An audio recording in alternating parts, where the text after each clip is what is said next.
Just saying hello to these guys.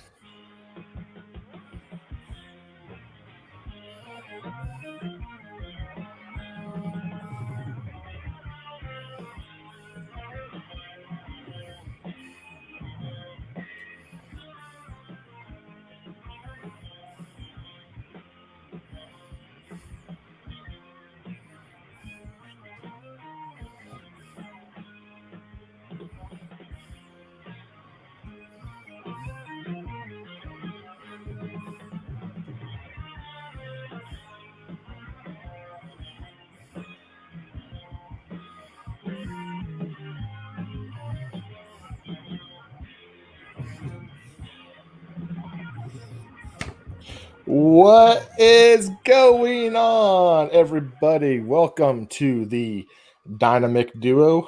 I am Chopper Fett. You can call me Brett.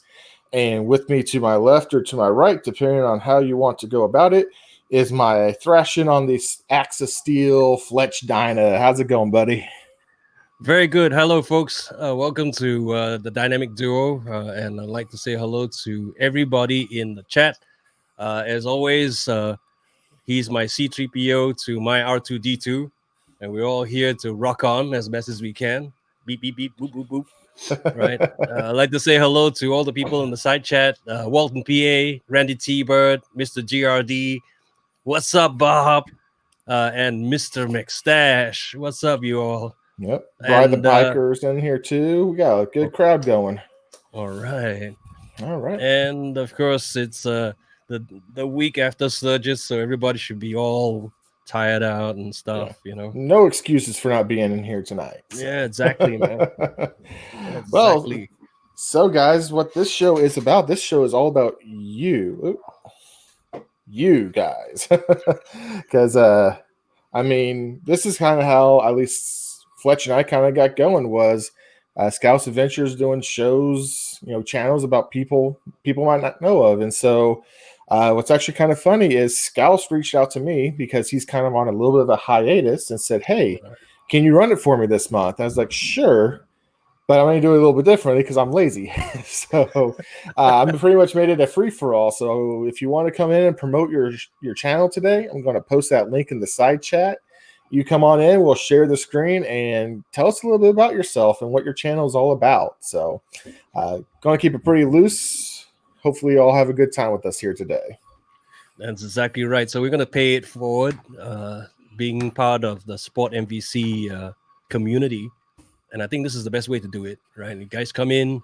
If you think that nobody really knows who you are, come on in, tell us all about yourself, and we'll show them your website and tell you all about what's going on and what you've been doing, and let's take it on from there. So, of course, if you have other stuff as well, let us know. I'd like to say hello to the Harley Road Show. Hey, Paul, how's it going? So right now, what's going to happen is that I think, Brett's put in the link already. So why don't you guys come on in? Let's talk about Shoot the Breeze, talk about your website. Hopefully we can all help each other out. I'd like to say hello to Bree the Biker. And right. And we got our first victim down below there. We got, ladies and gentlemen, Mr. McStash. Hey, Mr. McStash. Hey, y'all.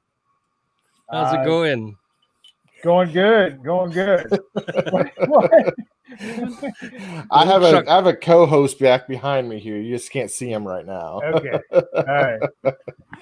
And we also have Randy T-Bird. Welcome to the channel tonight. How's it going, man? Hey, Randy. Good.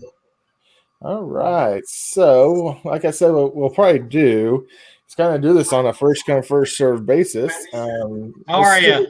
Gosh, how you been, man? What you been up to? I've been doing good. Been on some rides? Haven't seen much of your stuff. Randy? Fletch, did you ever get my sticker? No, not yet.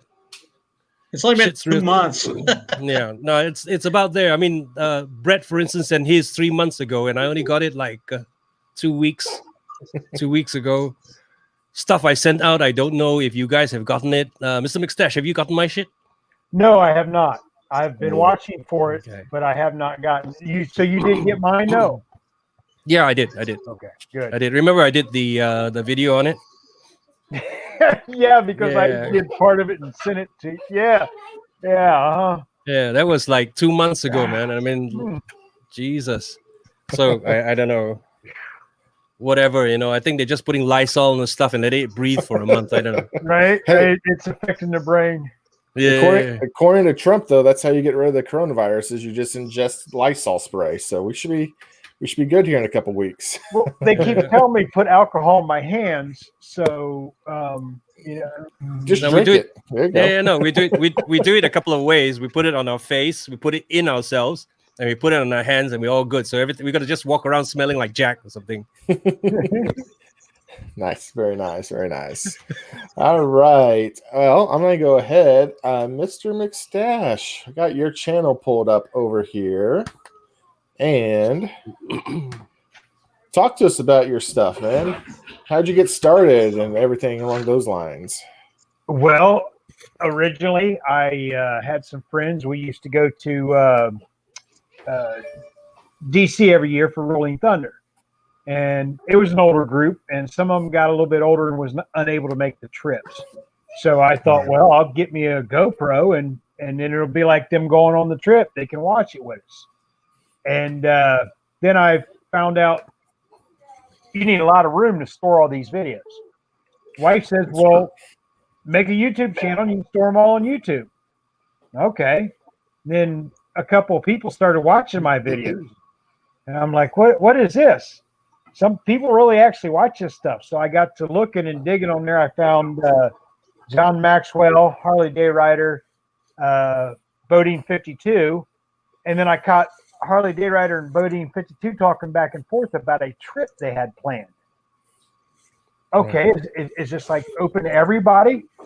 Well, that ended up being a meetup they had in West Virginia, and through that I met Christopher Lawson, I met JT Southern Fried, met D-Best1A, all these writers that do this on a regular basis. So I made my first video that was actually like a vlogging type video.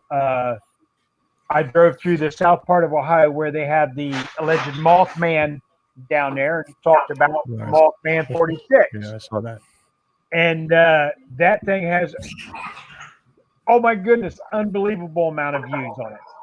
And it just kind of hooked me from there. So, Very awesome. You say it was a Mothman episode? Yeah, it was one of the very first ones I did. It was Mothman Sighting is what it was called. Look at the views on that stupid Wow, look at that. It's ridiculous. It's amazing what the power of YouTube will capture. And that was like one of the first videos I did, riding through the southern end of Ohio, just talking on a motorcycle. And people kept watching it, kept commenting, and I couldn't resist. I had to keep going, right? So, and then here I am a little over a year later and loving it. Nice. Well, what I always kind of find funny is you always say, it's like, I don't know why anyone wants to watch me. I'm just a guy with the camera. You guys do all the good stuff and stuff like that. But man, your channel is just as good as any of our other channels. You have a very good comedic aspect to yours. And then you got the duel of you and your wife. You guys both ride together and vlog together, right? Oh, she is awesome. That's what I try and do every time is get her on the back, because that's an awesome video when she's there. That makes it work. Yeah. Oh, so what are some of your so this is obviously your highest video, this 9,000 and change one, but what are some of your other monumental ones? Because I think my highest one's only like 5,000, 6,000. So no, other than that, that's probably the best video I had. The next best, I think, my brother-in-law, my mother-in-law, and that whole side of the family, my wife's whole side of the family really started getting into this. So I started including them every chance I got. We were sitting around one day, I think it was Christmas or something, and I just kind of turned the camera around everybody, and put my tagline in there, or my opening in there, and put up like a 15-second video or something, and it went off the charts. So it seems like anytime I put somebody else in there, the video does really good. I run around trying to interview people all the time. That's awesome. Yeah, I always find like some of the videos where I'm not expecting them to do well, or there's just like a random different encounter with just one other person, really can help drive those views up for some reason. It's like, you're kind of interesting, but we really like it when you talk to this other guy. So right. And we can sit here all day and get a whole panel of like 10 people on here and guess what the people like. But the people's going to like what the people's going to like. Exactly. And as long as you're just making stuff and putting it out there, you're going to see what people like. And you know what? If you're having fun, what's it really matter? Yeah. And then you get like people like who comment on your videos, like at 7:25 in the video, you drove past one of the places Mothman was spotted on the night of November 15th, 1966. Right. I mean, it's amazing what these people come. And he looks like he even has a motorcycle too. So he's all about motorcycles and Mothman, it looks like. Yeah. Hey. Well, very cool, man. Very cool. Oh, let's see here. I'd like to say hello to a couple of people that just joined us: Roland Keith, Sinister Clutch, and Bo Dean, 1952. Oh, Mr. Bo Dean. Yay, what's up? We're not worthy. Right? Roland Keith. It's like 4:00 in the morning over there. Yep. He's no, it's about 11 o'clock in the morning for him, I think. Oh, is it that late? Yeah. All right. All right. Well, thank you, Mr. McStash, for coming in. And everyone, I had posted Mr. McStash's channel link there on the side. Make sure you give him a check out as well. Just, if you guys are looking for someone who's very entertaining, who is very, I don't put this down. You sell yourself. You sell yourself short is what happens. And I was trying to find a way to phrase that to where it was not like weird. Just say it. If you want to watch an idiot, have a good laugh at somebody, I'm okay with it. I'm not going to get butthurt, I promise. All right. Well, in the words of Mr. McStash, if you want to go watch an idiot ride a bike with his wife every now and then, go watch his channel. Yeah. So we try and have fun. That's all there is to it. Awesome. Exactly. Awesome. And of course, Mr. Mustache has a secret sauce, which is his mustache seeds. It seems to be working. It's looking good there. Look, I got to look close, but it is looking good. Yeah. Asians take a little bit longer, but we're gonna get there. All right. I'm going to get the next one that we have here. So thanks you again for joining us, Mr. McStash. Feel free to hang in or, do what you want. Thank you for having me. No, I'm not going to take up too much time. I'm going to stay in the side chat and harass people for a while. All right. All right. Sounds good, man. Thanks a lot, man. Thanks for coming in. All right. Next channel that we're just going to keep moving right along as long as people are teeing up or team birding or whatever. Next up is Randy T. Bird. How's it going, man? Right in the desert highway. How are you? All good, man. All good. Hey, how's it going, man? It is. It's hot. It's cold. Oh, good. I hope you can hear me. Yep. Yes, we can hear me. Yep. Yeah. All right. Good deal. First time on one of these. Oh, well, awesome. Glad to have you on. So man, it looks like you ride a it's a Heritage 114. First time. I got this crazy echo going on, so yeah. Are you watching this on YouTube at the same time? Yes. Make sure you're muted on your YouTube channel. Yeah. Oh, okay. That should help resolve hopefully most of it. Yes. I get it.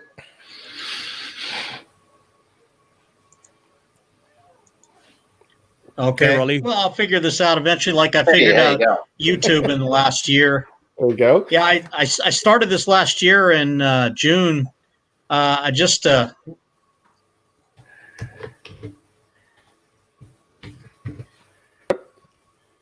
Go on. We can hear you. We can hear you.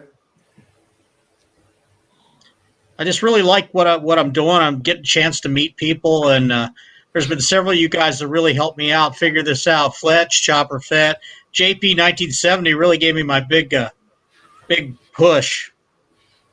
Yeah, I mean, you and JP 1970, you guys kind of share a love for the same motorcycle, don't you? Yeah. All right, I'm pulling up what you got here. So yeah, you have the desert rides that the same motorcycle, and then he goes and buys the expensive stuff, and then I copy him. So you let him get the spend the money first, right? So, all right, so Randy just recently bought that Reckless fairing. What do you think of that fairing? It's awesome and no longer fits the door of my shed. So you have to detach it before you go in every time now? Wow, that looks good. Yeah, I have to detach it, and I build a shelter. Mm-hmm. But pretty much. But I built a outdoor shelter, but the monsoons blew it away the other night. Oh. I saw on another channel, I think it was Jackie's Motor Garage, which is a spinoff of John's Motor Garage, and she barely got home. That storm looked like it was going to be something fierce, man. It was pretty wild. So, what's one of your more viewed videos? What's your pride and joy at the current time? Well, it's funny that I thought people would like the ride videos more, but they like it when you review something or you do a review on your bike. Mm-hmm. I get a lot of hits on those. I have noticed the same thing. It's for some reason whenever I do a typical vlog, lately especially, I'm not getting very much. But if I do a review on a certain product, things will just magically gravitate in. So yeah. So yeah, it looks like your best one here, according to YouTube, is your walk around video. Yep. Ooh, she's pretty. That was before you did a lot to it, probably too, wasn't it? Yeah, that was like one of the first ones. Yeah, I had a video that I did on my Softail Slim that I had, and that one's got more hits than anything. Nice. It's a good looking bike. So did you have the Softail Slim before this bike? Did you own the Softail Slim, or was that just a bike that you? Yeah, I did. I had a 19, and I'm well known for changing bikes a lot. No, I owned it. I owned it and then spent a lot of money on it and got rid of it. So, Because, I mean, you basically went from a Softail to a Softail, Yeah. So what was the appeal about the Heritage Classic that sold you on it?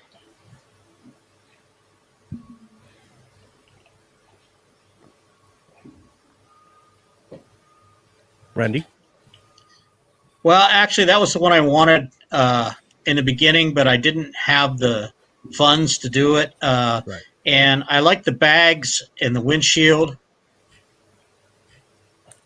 Yeah, I mean it's a great all around bike, and what I like about it is even the bags that are on there, they don't really detract from the overall styling of the bike. I mean, I think it's a really great looking bike, especially in the all black how you have it. Yeah, I like blacked out. Can you guys put up a link on Randy? I haven't got his channel. Yeah, I'll do it again here. Yep. I've just had a look, and there's about 1,000 of them that come up. Yeah. That does happen. So let me, I'll post it here in chat here momentarily. Thanking you very much. There you go. Yeah, I'm starting to actually get some featured videos. It's surprising me. Yeah, I mean, really, it takes. Cool. I think we're all looking for that breakout video, and because I think if you can get that breakout video, the wheels just kind of keep on building and building from there. But I'm still hunting for mine anyway.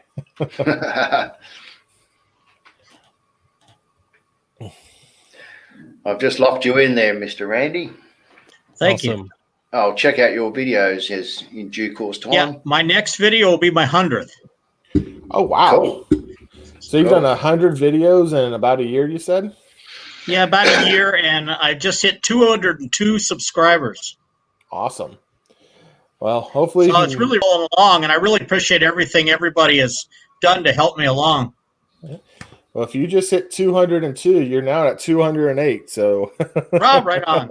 There you go. Awesome. Mr. Bodine's just added you as well, so you've copped a couple just in this. And that's what the purpose of this channel or this show tonight is all about. Usually it's more completely focused on a motorcycle topic of some sort, but today we want us all to grow because we've all hit the plateaus. We've all had the frustrations. And so sometimes you just need to get your stuff out there. And then you have someone else who, like Roland, and then looks like Bodine as well, have picked you up as a subscriber. And, those are channels that will help, kind of get some more traffic to your channel, hopefully as well. So very, very cool. Very cool, man. Ooh, look at that. Look at that sunrise. You got some awesome countryside there, man. Yeah. That sunrise that one video was mostly due to the fires. It was just incredible. And I got this weird ring around the sun. Huh, that's just crazy if you look at it. Here we go. He's going to go right into it. Just like them cowboys, right into the sunset. That's riding into the sunset. Yep, that's it. Well, I'm getting old, but I hope the sunset is a few more years away. So, yeah, hear you on that. Exactly. So what's your impression on the new windshields that you put on? We've watched it though, and for those who haven't watched it, what is your impression on your new fairing that you have, Randy? I really like the fairing. It blocks the wind really good. The fairing really fits the bike well. Is a decent price. Yeah, so the Reckless fairing, if I remember right, it's the no frills fairing, right? Where it's just right. That's the no frills one. That's the way to go, man. That is the way to go. I don't need the radio. I hear you. What's that screen like at night? Is that a pain or is it all right? You look over the screen, so it's really not an issue. Okay. Yeah, because see, I would think because you actually have a video about the screen. I'm sure you did. I remember watching it. I've always wondered about those colored screens. Yeah. Yeah, see, it's like something like that. It's just like something like that. I feel like it's just waiting to take off. Something where it's a video that you have a new bike, so you have like a 2020, Heritage. That's just something that's ready to take off, given the right audience, given YouTube to help you out, really. So, exactly. But yeah, man, it's a gorgeous bike. You got your channel going good. It looks like. I mean, your average views are, really good for your subscriber count. I mean, 157, 412. I mean, these are good numbers to have. I mean, if you look at some of the main channels out there, they're getting maybe 3% of their subscribers are actually watching their videos. I think I was at 15% the other day, but what you're getting here, you're closer to 25 to 50% on most of your videos. So your actual subscriber audience is watching you, and you don't have a lot of fluff like I kind of have. Anyone who's in here, you're not fluff. Thought I should clarify. But no, man, you're doing good. And look at that, you're up to 209 now. So well, I'm trying to improve things as I go along. The best thing was when I got some editing software that I actually understood. So what are you using? Yeah. What do you 209, I picked up 7 in the last 20 minutes. Nice. Awesome. So what video editing software do you use, Randy? Adobe Premiere Elements. Right. That's awesome. Yeah, that's right. I remember in one of your videos you featured that as well. That's a good idea.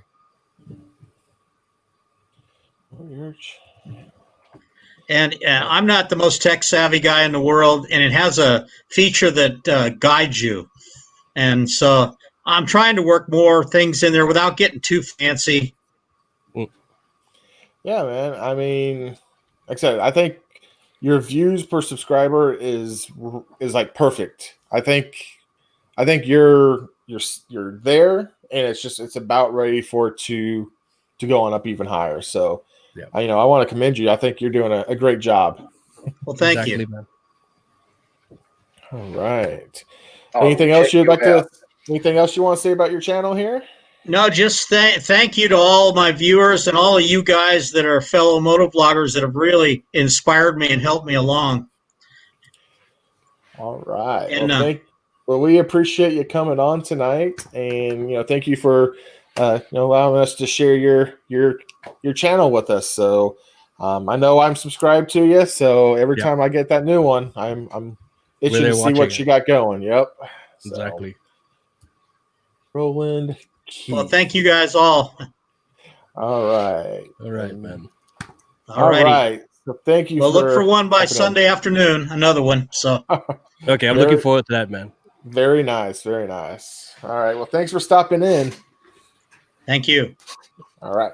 Oh, and just so you guys know, if you're looking in the side chat, Sinister Clutch said Adobe Premiere Elements is 40% off right now. So I don't know if I need to be looking into that or not, but I don't know if I don't know if I have enough in me to learn anything else at this point. Fletch is making me learn how to play guitar all over again. So it's a little challenging at times. So. Fletcher's last music clip was awesome. Loved it. It was. Well, we've got another surprise coming anyway, so we're working on that. No doubt.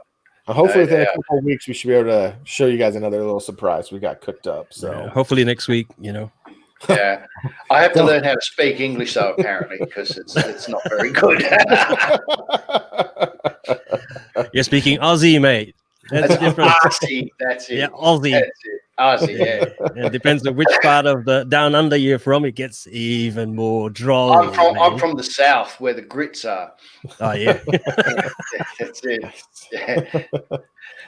My channel at the moment, guys, is a little bit dead. Our weather is absolutely rubbish. I've done a couple of lives, which has been good to connect with some people. I've had a couple of really good laughs with some guys, Mr. McStash included. So as soon as things tidy up, which I'm hoping will be start of the end of this month, I'll be able to get back out on the bike and punch out some videos, because I've got the drone now, and there's some locations that sort of the whole fly drone and bike combination videos are quite good. So I want to punch out some of them. But apart from that, I've really just been doing the lives at the moment. Because as soon as you sort of make a couple of plans with a couple of guys to go for a ride, and you pull up the roller door, it is absolutely pissing down with rain. Or the temperature is sub-zeros, God knows what. Oh, God. So unfortunately at the moment, not too much happening with the bike. But as soon as summer rolls along, it'll be good, because a couple of friends of mine have got brand new bikes. So I'll probably grab one of them or two of them and do a bit of a ride review as well. There's a new Z10. So that'll be interesting. Another cruiser. So we'll see how we go. I might do a review on the Victory Judge that my son's got. We've just done a bit more work to that. Had it through the dyno shop, and she's punching out some really serious horsepower. Wow. So that'll be good. But apart from that, that's really about it. So, and I'm in the middle of a project. Yes, that is very correct. A secret project that is going on between certain riders that I have to be very careful about disclosing any information about this project. But there is something in the wind, guys. All right. We're looking forward to that. So, all right. Well, I'll jet off and let somebody else pop in, and I'll sit on the side. I got a question for you first. Yeah. So I showed my wife your bike, this exact video, actually, your season 2. Yep. And I'm trying to convince her that we need a third bike in the stable. Yep. So this bike, how powerful is it? The specs on today's standards are sort of fairly similar to all the muscle cruisers. However, like I've got a ZX14R, and you hop off of that and hop onto this, and you are not disappointed. It's actually a very gentle, composed bike to ride under normal circumstances, but as soon as you get some RPM behind that clutch and let that clutch out, you really do realize that this thing's a serious animal. Even if you take it up to just cruising up to 4,000, clutch in and slide the clutch out and just let the revs die down, even with no throttle, the torque is lunging you forward. They're a serious animal. Okay. Have no mercy at all on the back wheel, even though it's 240 millimeter back tire. First, second, and third gear, it will fry the tire. Nice. Yeah, my dad just actually posted. Sounds a bit like his V-Rod. It does, and even some of the styling kind of looks very similar to it. Very similar. Very similar. Muscle look to it. So yeah. And then when I saw it was like a Suzuki, okay. And so I've actually found 2 in my area for about 5,000. So look, take one for a test ride. That's the best thing to do. Oh, for sure. They actually. What really grabbed me about it was it handled a hell of a lot better than I thought it would, considering it's got the large rear tire. Mm-hmm. It has a very, very wide center of gravity. You almost have to get it beyond the stand before you actually feel weight on the bike. The engine's got a lot of development in it. The whole thing was designed by the Suzuki Busa team. It uses the Busa front brakes and fork system. It uses the Busa rear brakes, so braking is super powerful. The engine has had a lot of rework. It's using the base frame of the engine, as the standard 1800, but they put in the very short skirt lightweight pistons. That runs their own camshaft, their own ignition timing, its own porting. So, but they're a drag bike out the box. You take it straight out the box, straight down the track, and you'll pull 10-second quarter mile. Sounds like a good time, or a way for me to die. So for a V twin cruiser, there's all sorts of bikes that tickle everybody's fancy, but I like to hop on something that excites me. Like my wife, Keith. Sorry, like your wife. What was that? Oh, okay. Well, look, we'll perhaps get into that another time. I'm quite curious now. But anyway, that's about it on the M109, guys. And I'll sit in the chat and let somebody else have a go. Particularly my colleague down below me there. In an unfortunate situation in his state at the moment, and hopefully that's getting better by the day. Yeah. Well, thank you for coming on, Roland. We do appreciate it so very much, man. So thank you for sharing with us tonight. No worries, guys. Take care, and we'll catch you again. All right. Thanks, mate. Take care. I feel like I'm in an episode of the Brady Bunch. I should be doing this. That's the Flintstone. That's the Flintstones. We don't want to show you. We're not going to show your channel. No, just kidding. Yeah, okay. I don't blame you. This is a family show. We can't have you on here. Jesus, buddy Christ almighty. Paul, how you doing, man? Doing it yourself? It's Friday. How is everybody? How's everybody's day? Everybody's great. Today's day was a shit show at work, but it's good now. It's the weekend, so. Well, you wouldn't expect anything more or less, would you, than work? It's always going to be a shit show. Just depends on how deep it is. It's what happens when as long as you can keep it below nose level, you're laughing. It's what happens when one person takes the day off. But no, luckily he knows it's cool. It's cool. I'll get him back. I'm taking the whole month of October off, so I just got parental leave. So I wish I had taken 2020 off. I think we all do. Oh Yeah. man, so you have been kind of busy trying to keep yourself busy at home. It looks like. Yeah, it's tough at the moment because obviously we're in complete lockdown, so we can't do anything really. So You went to the hardware store. yeah, I can do that because I'm considered to be an essential worker. So that gives me like a worker's permit, which is one of these things here. Oh, nice. Got to have one of those with you, and that allows you to get around and get out about a bit. But they still if you get pulled up by the coppers, they check you got to have a diary or a schedule of where you've been and everything, a logbook, right? And they check all that. So really, you've got to be going from A to B and then back again. So what do you do? We've got another four weeks of it. Oh, So hopefully we get through. Yeah, hopefully we get through as quick as possible. Which is tough. Man. Which is chuffed when you're trying to do motorcycle videos. Right now, is it your winter time down there right now? Or are you coming into spring? Oh, we're sort of spring starts September, but today is a shitty day outside. It's been raining all night, raining all morning. So you couldn't really get out anyway. But not that ever really worries me that much. Like if you've seen some of my videos, I sort of don't tend to worry about the weather too much. I just get out there amongst it. So, yeah, like at the moment, just doing some stuff. Like I did that helmet rack, and obviously got the new seat put on the bike. Oh, that's a nice one. Which turned out really good. Yep, I was wrapped with that. It was really, really good. And yeah, just trying to just basically tick the channel over. The reason I started the channel in the first place is you probably remember we had all those fires, which seems like a lifetime ago now.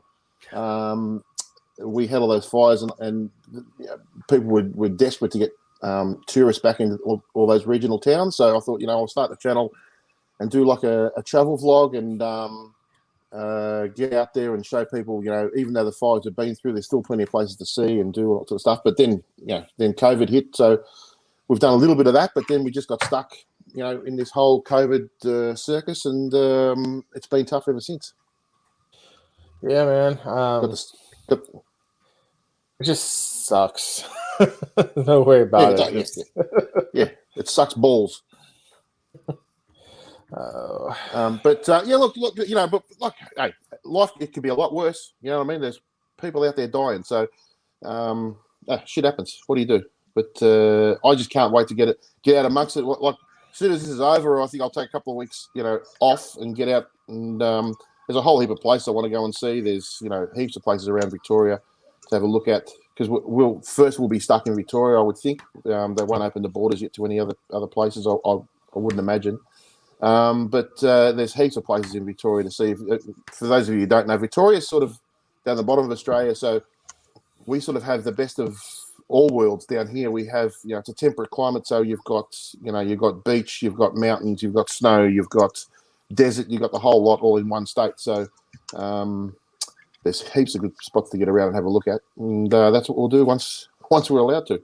Yeah. So you said 4 more weeks. That should maybe put you guys into prime riding season for the spring, right? If it is 4 exactly, weeks. Yeah. So I think I haven't seen today's figures, but I think yesterday we had about 179 new cases or something, which is the lowest we've had in I don't know how long. So that was good. And I've got a feeling they want to get it down below 50, and then we'll probably start opening up again. But yeah, see how we go. Let's not talk about COVID. I'm freaking over it. Every time you come on, Paul, it's COVID this and COVID that. Every time. Jeez. I'm over it. I'm sick of talking about this. Jeez. Well, let's talk about your channel then. Let's talk about this this video right here, which I believe was shot beautifully. This is why I ride. Where did this concept come from? Well, somebody asked me, a couple of people asked me, how come you got into motorcycles and all that sort of stuff? That was the question. And I said, well, I've been my earliest memory of, like, I remember as like probably 8 or 9 year old having dreaming of having a motorbike, and actually dreaming so vividly that I actually thought I had it. And I woke up and I looked out the back and there was no motorbike there, and I was shitty for the rest of the day. I was spewing. So what happened was, there was my granddad, who's in these photos here, was heavily into motorbikes. He rode all over Australia, but like I'm talking about on motorbikes that we still had solid wheels and all that sort of stuff. And I remember sitting down talking to him for hours and hours and talking about the bikes he had and the trips they made, and it was just a different time in life. And I always thought, geez, I really want to do that. I think I had my first bike at about 12 that Mum and Dad didn't know about, because they threatened if I ever got a motorbike, they'd put the axe through it. So I had to hide it at my mate's place. And we used to go where I used to live. There was like a creek, and we used to ride the bikes down through there.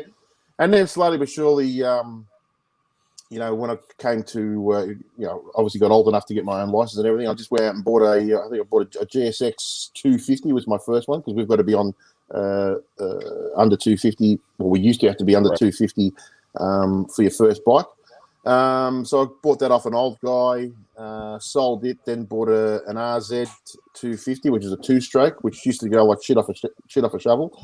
And then I bought and then I had everything. All the sports bikes. I had FZRs, ZZRs, GSXRs,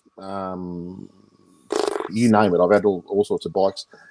Then sold them, and I had for my 50th birthday, I always wanted to get a Harley.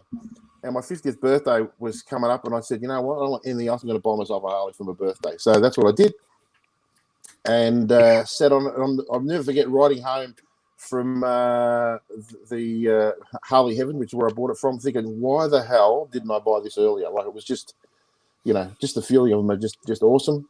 So that's why I ride. And the more you ride, the more you love it. It's, especially, some of those big roads in Australia are just fantastic. You get out there, set the cruise control, and off you go, and explore those country towns and that. And I just love it. Well, some of us don't get cruise control. Some of us have to pay attention. So, Mate. But this if I could put my feet up and lay back, I would. That footage there that you just took of the cars and everything, was that footage that you had, or is that from somewhere else? No, that's all footage I had. That was like a festival, a rock and roll festival they have up in Ballarat. So Ballarat is about an hour and a bit from here, from where I live. It's a gold. It was all started in the gold rush. Huge. I think it was. I think the first place they really found gold in Victoria. And it was a massive gold deposit there. Still finding gold there now, which is something else I do. I do a bit of gold prospecting as well, and I have this festival every year, which is awesome. But everything that's there, I filmed that pizza shop where the pizza oven is. There's a great little pub in a place called Trentham. Trentham's sort of a little bit. Well, it's snowing there today, so it's a little bit higher than where I am. And Grouse Pub, like, it's got a beautiful outdoor beer garden and the works there. So we go there, especially on a nice day, and have a couple of beers and a pizza and whatever else. And awesome spot.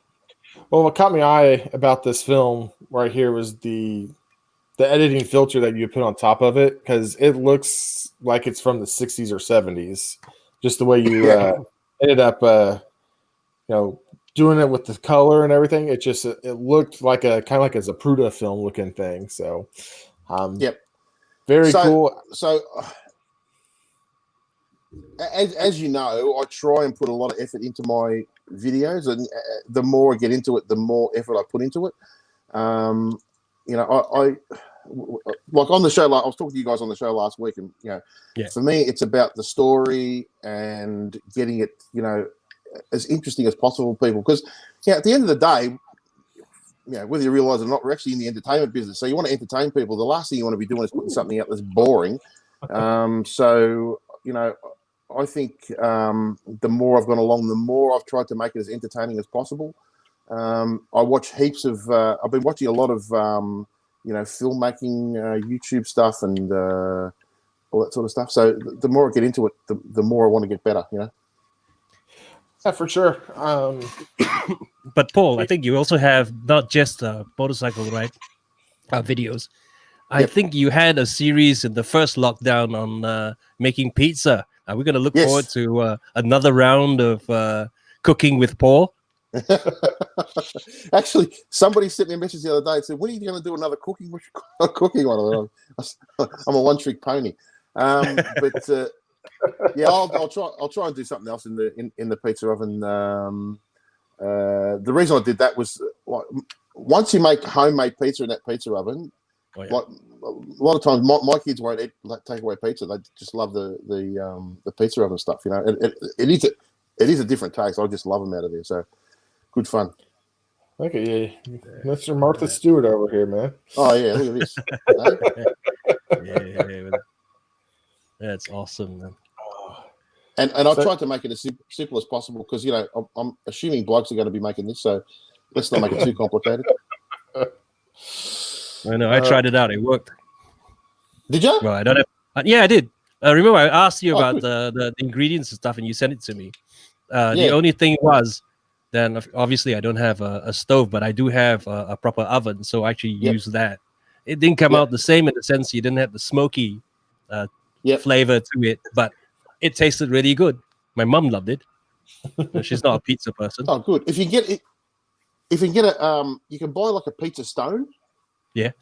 If you put that in the oven, I don't know if you've got that or not. If you put that in the oven and heat it up before you put the pizza on it, and that's what gives it that really crispy bottom on it. So you should be able to buy them from like a I saw that. Yeah. So if you get one of those, they're really good too. They'll have to try that out nice as well this weekend. Yeah, maybe. And I'm hankering for pizza, mate. Yeah, I know. Now I'm getting hungry again. But we used to, my youngest one, my son used to play cricket on a Friday night. We used to have like a Friday night cricket comp, and then we'd all come back to our place after the cricket comp and make pizzas. And it was like a ritual every Friday night was get the cricket over and done with, and get back to my place and crank out some pizzas. It used to be good. Yeah, it was good fun. Yeah. Then you talk shit for the next couple of hours and do it all again the next week. Oh goodness! Oh god, my dog's going bananas. Oh jeez, there's the dog. Give that dog a biscuit for God's sake. Well, it went away. Yeah. Hey, Granite, how you going, man? Oh, hey, Captain Granite. Every time I see Captain Granite, I want my buttered toast. All right. Up there again. So that's my story. I'll get out of your hair if you want. You let somebody else jump on board and get it happening. But look, a great show and great initiative. I know it's one of the things Scousey does, but good on you guys for taking it on board. As soon as I get off here, anybody I haven't subbed to, I'll jump on and sub to them and make myself known. But great show as always.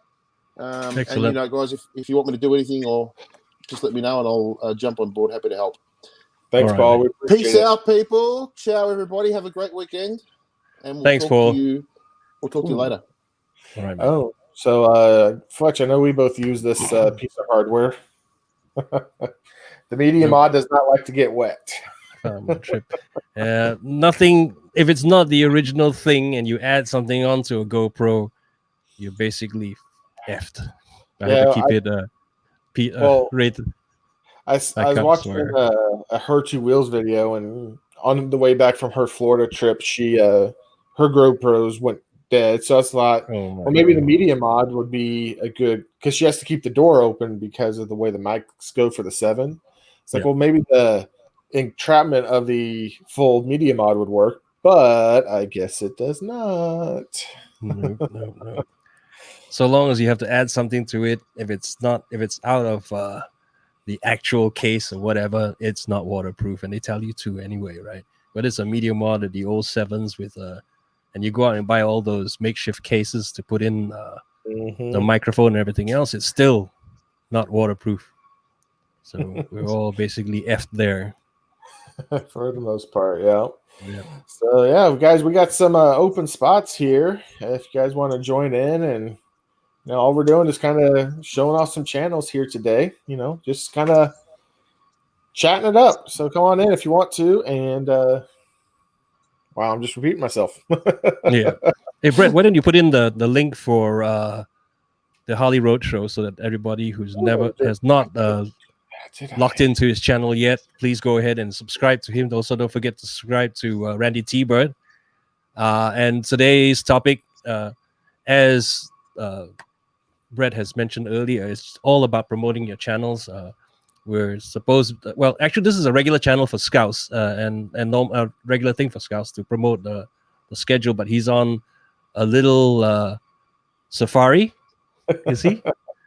He's out. I know he is. I mean, every time I see a picture on Instagram for him, it's always a beer at a lake or a beer at a park or a beer at a pub. So obviously he's having a good time. Have you seen the mountains he's surrounded by right now? I know. I saw that. That was awesome, man. Jesus, Yeah. I'm so envious because the weather here is shitty as well. And every time I want to get out, it starts to rain. Fuck that. Yeah, Captain knows what's up. Hit that like button. Yeah. Yeah, hit the thumb nuts, man. And Anonymous Spiker, how's it going, buddy? Hope you're doing well. And I couldn't agree with you more. Dude is always going on his own adventure. But yeah, so yeah, really just kind of shooting the breeze here. Fletch, what's going on new with you while we're waiting for someone else to come in? Well, nothing much. Basically, it's can't get any writing videos out because of the weather, and every time it's about work. And once work is done and I'm about to go out, it starts to piss down here, so I can't really get anything done. So I'm actually working on the music thing as well. At least that I don't have to get out into the weather to do, but that's taking a bit of time to do as well. Anyway. Trying to get things right. So we all got a special treat coming up, and hopefully, like I said earlier, for those who just joined us, we might have something interesting coming up next week, probably on my channel, where you get to see some really interesting things happening in terms of music, though. Yeah. And then hopefully we can do something similar with everybody else. That sums it up nicely. Something interesting. So, hey, it's Randy. Randy again. Fletch, I need a guitar player. You want to move to Arizona? There you go. Yeah, sure thing, man. I'll do that. The moment they let us fly, I'm there. But I tell you something, Randy, to me is the moment they open up the borders, and actually, to be honest, it was on my bucket list this year. I was saving up and everything else. And I was meant to go and do Sturgis, right? I checked out the hotels. I've checked out Eagle Riders to rent out a Harley, and then and a couple of friends were supposed to join us, but the moment we were locked down, that's it, And trust me, the moment we have the opportunity, I'm up there. Go down to Kansas, then me and Chopper Fett's gonna go right up to wherever, right? Wherever we can, and just do a round, Let's see how it goes. For an hour, then I have to come back home. Oh yeah, just around the corner to the shops and stuff. Yeah, there you go. All right, so how's it going? Got a couple new channels in here. We got Mr. G 1965 and Ty from Tennessee. Welcome, fellas. How you guys doing, guys? Yeah, how's it going, man? How are y'all? Hey, man. What's up? Doing well. So, all right. I think Mr. G snuck in before Ty, so we'll get him going up here first. So, Mr. G, how did the channel come to be? I got to ask. Well, I don't. You know what? I was just out here playing, and this boy of mine got the video in there. And he said, "Put that on YouTube. Put you up a YouTube channel." I said, "Well, go ahead. Whatever you want to do with it." And that's how it all got started. and I guess it went from bad to worse since then. So Yeah, I enjoy doing it. There's just something, whenever I watch your videos, you're just a great storyteller. And I think you have a couple of really good things going for your channel. You're growing really well, by the way, because I think I made a video where I did my little shout out thing, and at the time I feel like you might have been in the hundreds, and you're just shy of 300 right now. So congratulations on that. Yep. Yeah. Two more subs. Thank you. 300 guys. But your channel has you have the voice. You have that voice that will hook someone really good. Well, thank you. Yeah. And then the other thing that you have going for you is your video length. And this is something I am terrible at. Your video length is like in that 4 to 7 minute range, which is the average YouTuber's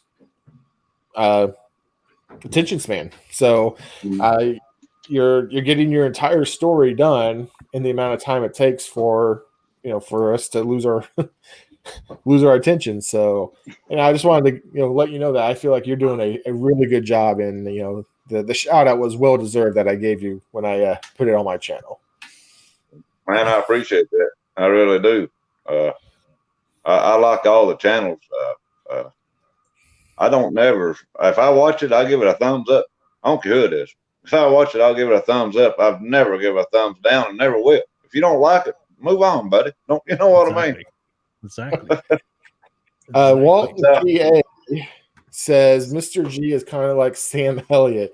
When you hear your voice, you just have to stop and out. Yeah, that's exactly what I was thinking, man. It was right there. I was just thinking, he really looks like Sam Elliott, man. That was awesome. And look, my name's right there. I like it. Yeah, I'm old school. I write her down on a piece of paper, man. No, I mean, everything that you're doing is very unique and very innovative as well. Thanks, Randy, for coming in. Appreciate it. Thanks, Randy. And it just goes to show, and I think I need to mention to it in my video, not to self-promote my own stuff, but you take things and you can even you simplify them to the point to you don't need to have fancy GoPros and drones to have a successful channel. You are living proof of that one. Well, I appreciate that. That's exactly right. I actually got a GoPro. Never have used it. You'd rather use the dog collar in the iPhone. Yeah. Huh? Yeah. So it's, nobody else has done that. So, it works. It's okay.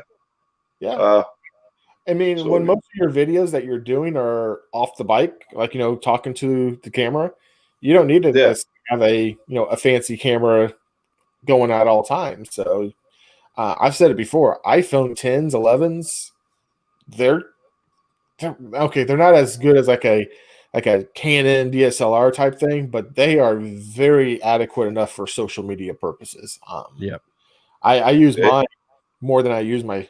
The only reason I use my digital camera now is if I need to get a shot that I want to blow up super big, which is very rare. So, but yeah. So I didn't get a chance to catch this video today. Are you really thinking of selling your wide glide? Well, I thought about getting me a street glide, and one bike at a time is all I ever keep. They're about like a wife. One's all you need, man. I don't get to ride a whole lot no ways, and the summers are so short. One bike is really all I need, but I'm kind of attached to this Dyna. I don't know what I want to do. I'm like a kid in a candy store. Fletch, I think we just have a third Dyna bro join us, actually. I know, exactly. I was just thinking the wide glide, is a classic, right? And of all the Dynas, I think it's the most visible, right? Both of us also ride a Dyna as well. And I think you should probably keep it because it's not being produced anymore. And the wide glides, the super glide and the wide glides are probably one of the best Dynas out there, right? And yours is a 96 or? Mine's a 05. It's a 88. 88. Okay, well, it's Yeah. good enough. I used to ride a 96 anyway, and to me, we're not hauling ass down the highway, right? And we're just cruising. So I think it's good enough. You don't need to be having all those 114s or 107s or what have you. And the fact that it's a legacy bike, and it's good to keep. I mean, to me, I was also still toying with a bagger, right? But at the end of the day, I still love my Dyna, so I don't know if I'm ever going to part with it. Well, even if I have the cash. Yeah, I'll get out on the back of the Dragon, and I can go on through the country. It handles super good. Yeah, that's exactly right. I keep it well maintained, and keep new tires on it. Don't go around on slick tires, but it handles super good. Now the wide glide, if I'm not mistaken, I'm not. No, you can shoot me later if you want to. It's the one with the elongated front rake, right? It's the longer raked front end. Mm-hmm. Yeah. Yeah. I would love to have one of those too. Yeah. But do I have room in the household for 2 Dynas? Yeah, I could probably work it out. Any words of wisdom, Mr. G, for someone starting up a new channel? Well, I think everybody ought to stick to their self. I've always been just myself. I don't know who else to be. You know what I mean? And be true. No one wants to watch something that's, it's not even who they think they are. Right. You might meet them in person; they'd be a completely different. Just wouldn't even know them. And I think if you stick to your same base, just be yourself, and hey, just give it the best you can. And most thing, enjoy it. If you're not enjoying it, man, don't fool with it. You already worked enough in your life. You don't need another job. So exactly right. I mean, that's why I look at it, and everybody comments, I give them a shout out. Hey, I ain't talking about somebody just give you a comment once in a blue moon, but people give you comments. I think you ought to help them. Give it back to them. Boom! Look at that. What I do. There you go. All right. You're back. You're around 300. All right. All right. Well, thanks, Jim. Awesome. Awesome. I'm gonna hop off and let Ty in here, and he's a good one too. Nah, man, I like him. He's doing a super job. Awesome. All right. Well, we appreciate he's a good. G. Thank you so much, man. Thank you, Mr. All G. right, man. Y'all take care. And you too, We'll see you now. Stick on the side chat, mate. Oh, he's gone. I spelled it terrible. Oh my God. How's it going, Ty? Good, man. I'm doing well. I hope you guys are too. I can't believe you guys put me following Mr. G. I mean, nobody can keep that pace. You know what I mean? No, it's not true. We all watch your stuff, man. And I really love the stuff that you put out. Thank you. I appreciate it. Yeah, man. Yeah, my problem now is that I've got so many people to follow that I may not comment on your video, but I'm going to watch it always to the end, and I'm always going to like it, right? So at least we can support it in some way or other. As much as possible, I try and comment on the videos, but it's just way too much now. If you have half of your subscribers are your friends, and it's that's 200 videos you got to go through. So as much as possible, I always put the weekend aside to give everybody some love, and I think that's what we should be doing for you guys. So tell us a little bit about your channel and how you got started. Oh man, let's see. Really, I think it was about 3 months ago now, 3.5 months ago. Really during all the COVID stuff, it's turned out just to be a kind of a creative outlet for me. And, it's just a lot of fun. I mean, it turned into something I was just kind of trying out to do. And now I just have so much fun doing it and, meeting all these new people and learning new things. It's just a blast. I'm having a great time doing this, Oh, yes. You definitely use Phil more. Yeah. Everybody's a subscribe button there. That's right. Awesome. Yeah, man. I think that's Filmora has turned out to be a pretty good software platform for me. I looked at some others, and they just didn't feel right for whatever reason. But Filmora, it works well for me at this point. Yeah. I was the same way when I was looking at all the different video softwares around. Yeah. It has like a very simplistic nature to it if you want it to be. Yep. But if you want it to go even further, it's got the elements to do so. That's It right. can do green screening. It can add in other elements to it if you want it to. So Yep. that's what I liked about it because I started with it, and if you look back at my old stuff, it's like pretty basic, and now I'm adding in lower thirds and this, that, and the other thing. So yeah, man. it's good quality stuff, Yep. Oh, and you got one of those gator clip things for your Oh yeah. Pro. Yep. I need one of those. Yeah, that comes in handy. You can pick that thing up and move it anywhere and attach a camera on it. It'll mount just about anywhere. I'll tell you something else that I just got a hold of was the GoPro suction cup, and that works really well too. So man, I've seen that suction cup, but it scares the crap out of me. I clamp onto the handlebars. That I feel comfortable with, but a suction cup, I'm like, it just goes right and it's gone. Right. Definitely a risk, no doubt, man. No doubt. You're probably all right with the fairing. I think for us that don't have any fairings really. I mean, our fairings are for show. It doesn't really cut off much wind, and then the moment you put it on, I tried it once, and then I also have one, and I tried it, and for some reason it didn't really stay on, so I was afraid of losing my GoPro, so I stopped using it. That. Yep. Yeah. That's a significant investment just to have fall off in the middle of the road. You know what I mean? I know. I actually had that happen when I was doing the Street Glide review. No, sorry, I was doing the Roadster review. If you watched some part of that review, you notice that in the front bit there's a GoPro, and suddenly halfway through the video there's no GoPro because I lost it on the highway. Oh, no. Yeah. Fuck me. So that was, but luckily it was the old GoPro 4, so it's done its life. It had its go, so it's fine. Yeah, sure, man. Are you guys seeing this road that he's on right now? Yeah, I'm just gonna ask. This is not the Dragon, right? Is it? No, that's I think that's the Devil's Triangle. Right. That one is, I think that one's still in Tennessee, but it was a great ride. It was probably, I think the Dill's Gap or the Dragon's Tail probably has a better reputation than the Devil's Triangle, but I think the Devil's Triangle was much more technical than the Dragon, and it was a ton less crowded, so much more less crowded. Oh, yeah, because everyone goes to the Dragon, but it's the lesser known roads that are just as good that can. Yep.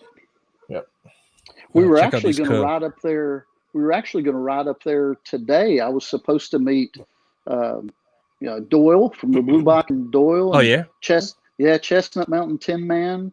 Yeah. And I think even Moto Sarge was going to go with us, and for the most part we got rained out. Doyle went ahead and went with his crew.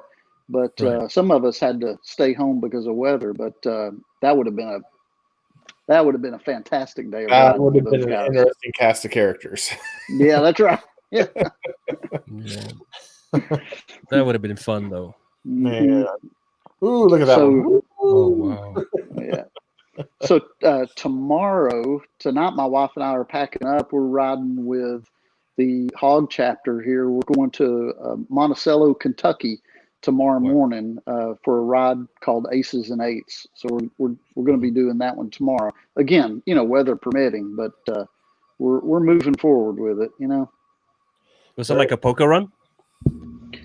No, it's not like a poker run. I don't really know specifically too much about it, to be honest with you, but my mother-in-law was giving us an explanation why they call it Aces and Eights, but it's supposed to be, again, one of those real twisty rides that maybe just not known that much around the area. So it should be a lot of fun. I'm sure it is, and I miss going on those curves and hitting those turns, man. Yeah, those are the best. Yeah. The Skyway. Where's that at? The Chirola Skyway? Yeah, the Chirola Skyway. It's kind of close to the Blue Ridge Mountains or Gatlinburg, Tennessee, if you guys have ever heard about that. Yep.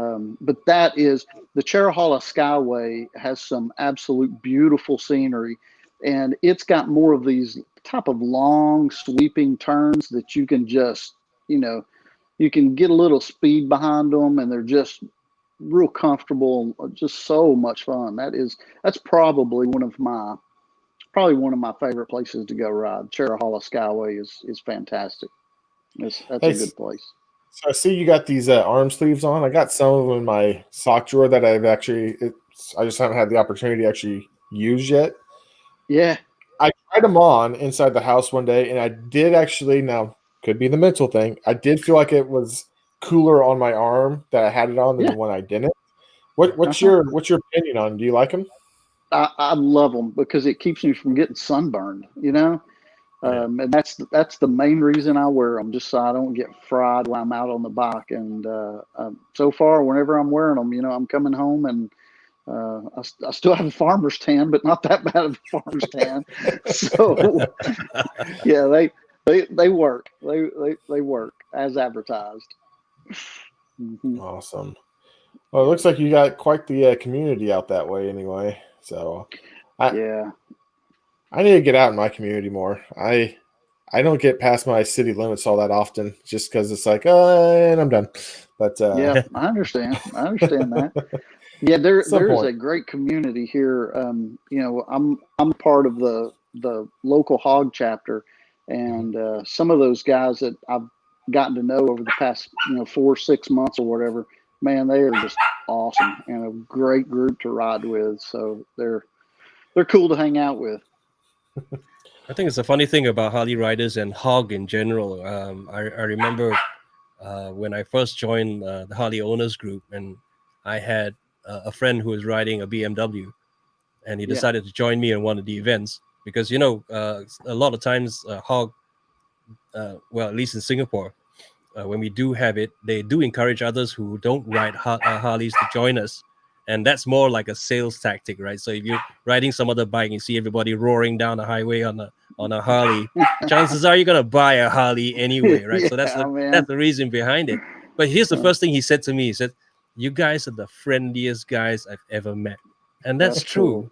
Cool. No matter which part of the world I go to and ride a Harley or rent a Harley, I always find that the people who ride Harleys and the hog group, especially, right, all the various chapters, they're the best, friendliest people around. Yeah, and I think that's one of the reasons why I was drawn to the Harley Davidson.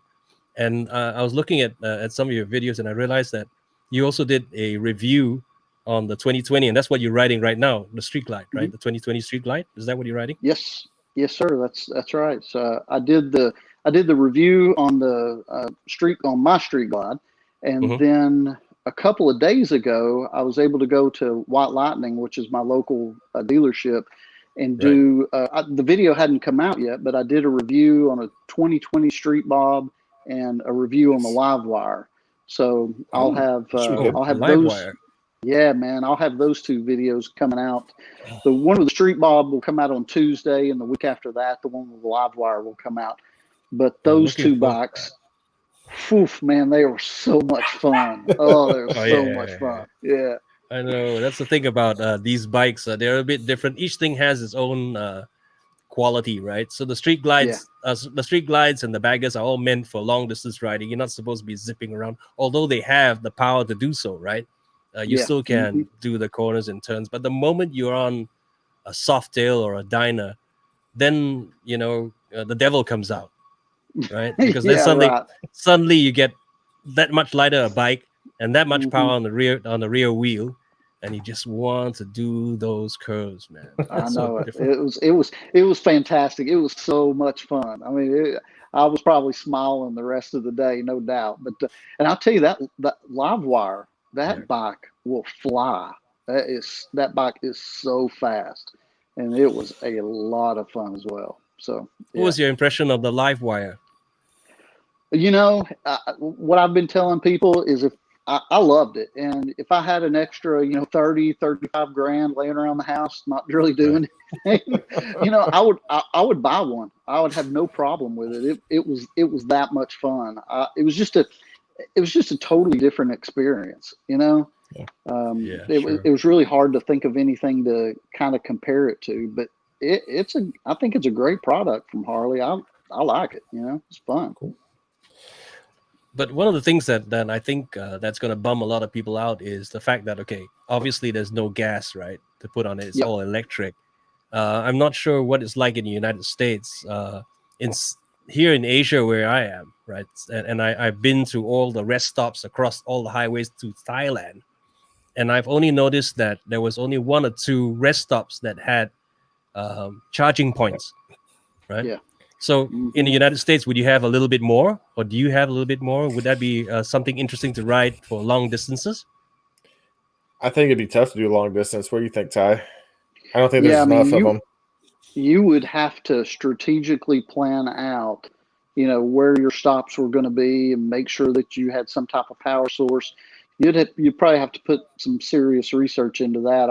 If I had one of those bikes, I don't think I would attempt much of long distance riding. It would be around town for sure, Because and then you got to think about your charging time. Even if you're fortunate enough to find a charging station, that's right. You're just gonna sit there for 2 hours while your bike charges, while everyone else is vroom, vroom, vroom. Yep. I'm like, well,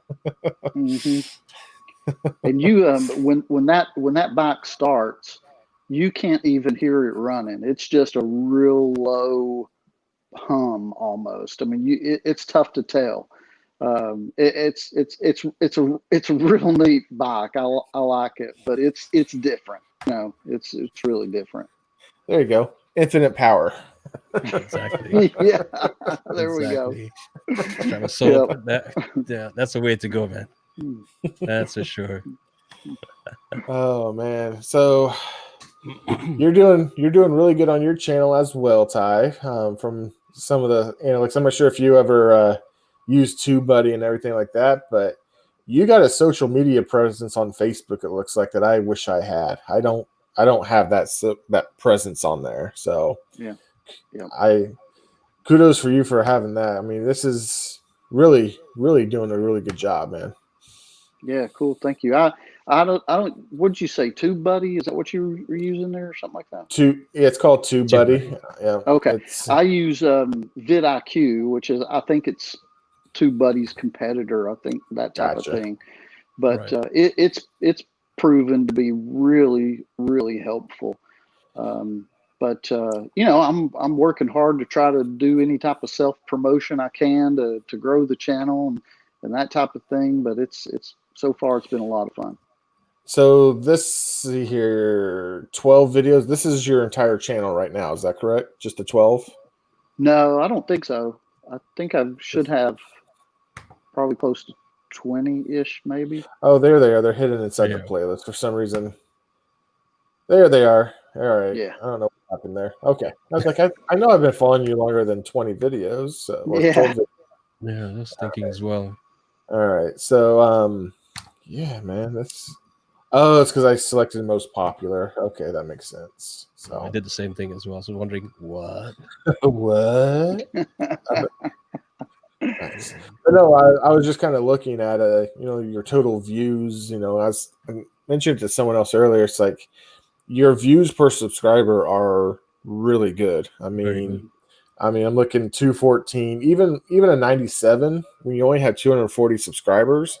That's still what, not quite 50% of your subscribers, saw that one. I mean, assuming they're all subscribers, right? But that number is something I just wish I could get consistently, and it looks like you're getting there for sure. Yeah, I'm trying to get traction. The motovlog community is just awesome. I mean, it's just so helpful to kind of help the channel get off the ground, and so now I think I'm just like everybody else. Just trying to recruit as many subscribers and views as possible and that type of thing. But which reminds me, I'm close to 250. and I'm going to be doing a sweet giveaway at 250. So help a brother out, right? Well, I know J-Mac said he hit you at 240 tonight, so you're at 240 currently. So Yeah, 10 more to go. 10 more to go.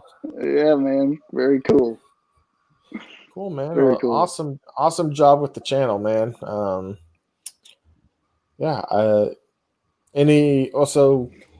So you're doing mainly just kind of like, it looks like a lot of motor vlogs, some really nice trippy type things. Are you got anything else planned for the future? Obviously you got the reviews coming up here, but anything else on the horizon? Yeah, I mean, I try to do most of my, I guess, still being fairly new. I like to do most of my rides. I call them destinations rides. Like we're going somewhere, I'm going to show you something. We're going to do something, that type of thing. So I'm going to try to incorporate some more talking points to my videos and, vlogging that way. But, all in all, I just going to try to put out something that's quality over quantity, and hope everybody else enjoys it as much as I like making it, that type of thing. That's true.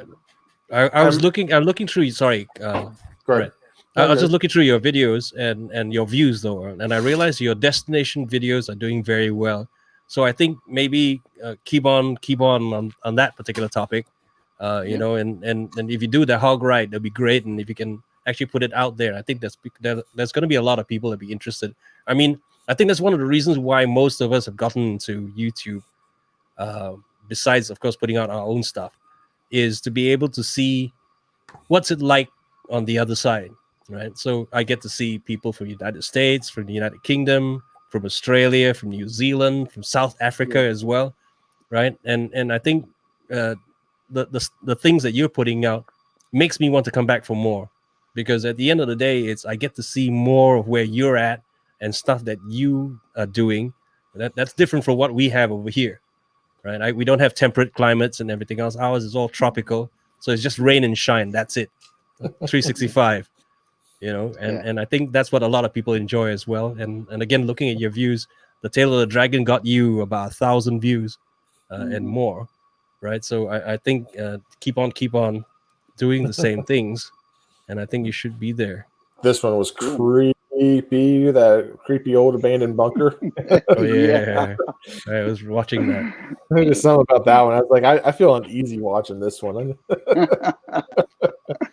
Yeah, that's great.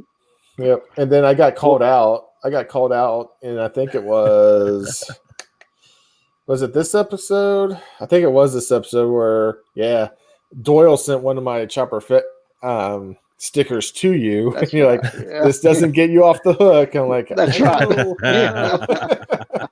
You got to send it in for it to count. Yeah. I got you covered. So. Yeah, man. I appreciate that. Thank you. Yep. And I know I got yours in my garage still too. So, yep. I'm so behind on mail calls. It's just me and you both, man. I am so far behind on mail call right now. I've got some envelopes I've got to stuff. You know what I mean? Yeah. So I got to get on that. I get it. I'm getting no mail. No. Well, thanks, gentlemen. I appreciate it. I'm going to jump off here. I gotta pack our bags and get ready for in the morning. So. All right, man. Well, again, thanks for stopping by, and absolutely. If you ever need anything, just feel free to reach out. We're an open book, or we're friendly community there. I guess that'd be the right word for it. So, all right. Thanks, guys. I appreciate it so very much. Thanks for coming on, mate. All right, man. We'll see see you, Ty. Appreciate it. All right.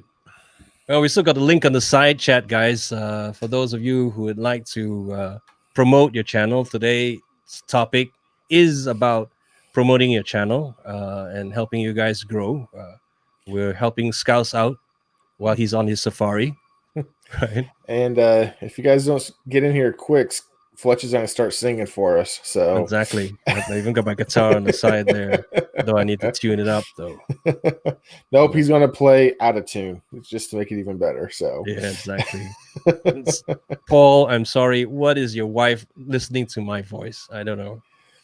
What's going on there, mate? She's gonna put headphones in when she goes to bed at night and just listen to Fletch. Can't enough of your love. I don't know. If I start singing, he's gonna get some kind of YouTube strike or something, you know. He's hunting bears. Yeah, I'm probably hunting beers. No, okay. I saw bears. Don't have my glasses on. Looks like, you know, what he should do is he should do. There was this thing that the Japanese would kids anyway were doing.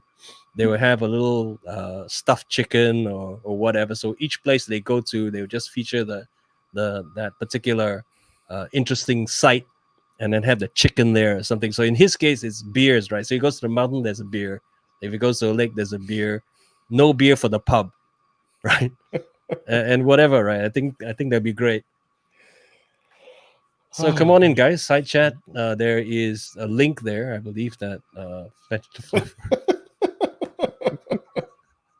That one might not be a compliment. I don't know. Hot chocolate. Oh, my dog just farted. Oh. Boxer farts. Road rash. No, I'm able to get out and ride. We're not really on a lockdown. So long as I ride solo, I'm fine. The only problem is that, like today, I was looking right after this live stream to go out on the ride, and I can already see that it's gone cloudy. So that's not gonna fucking happen anyway. So there's no ride again for me today, but I'll get something else done instead. Yeah, you will. Yeah. Yep. Oh yeah, please. Somebody come inside here before I start singing. Yep. That's the last thing you need to be doing and hearing. Trust me, I can find it. Yeah,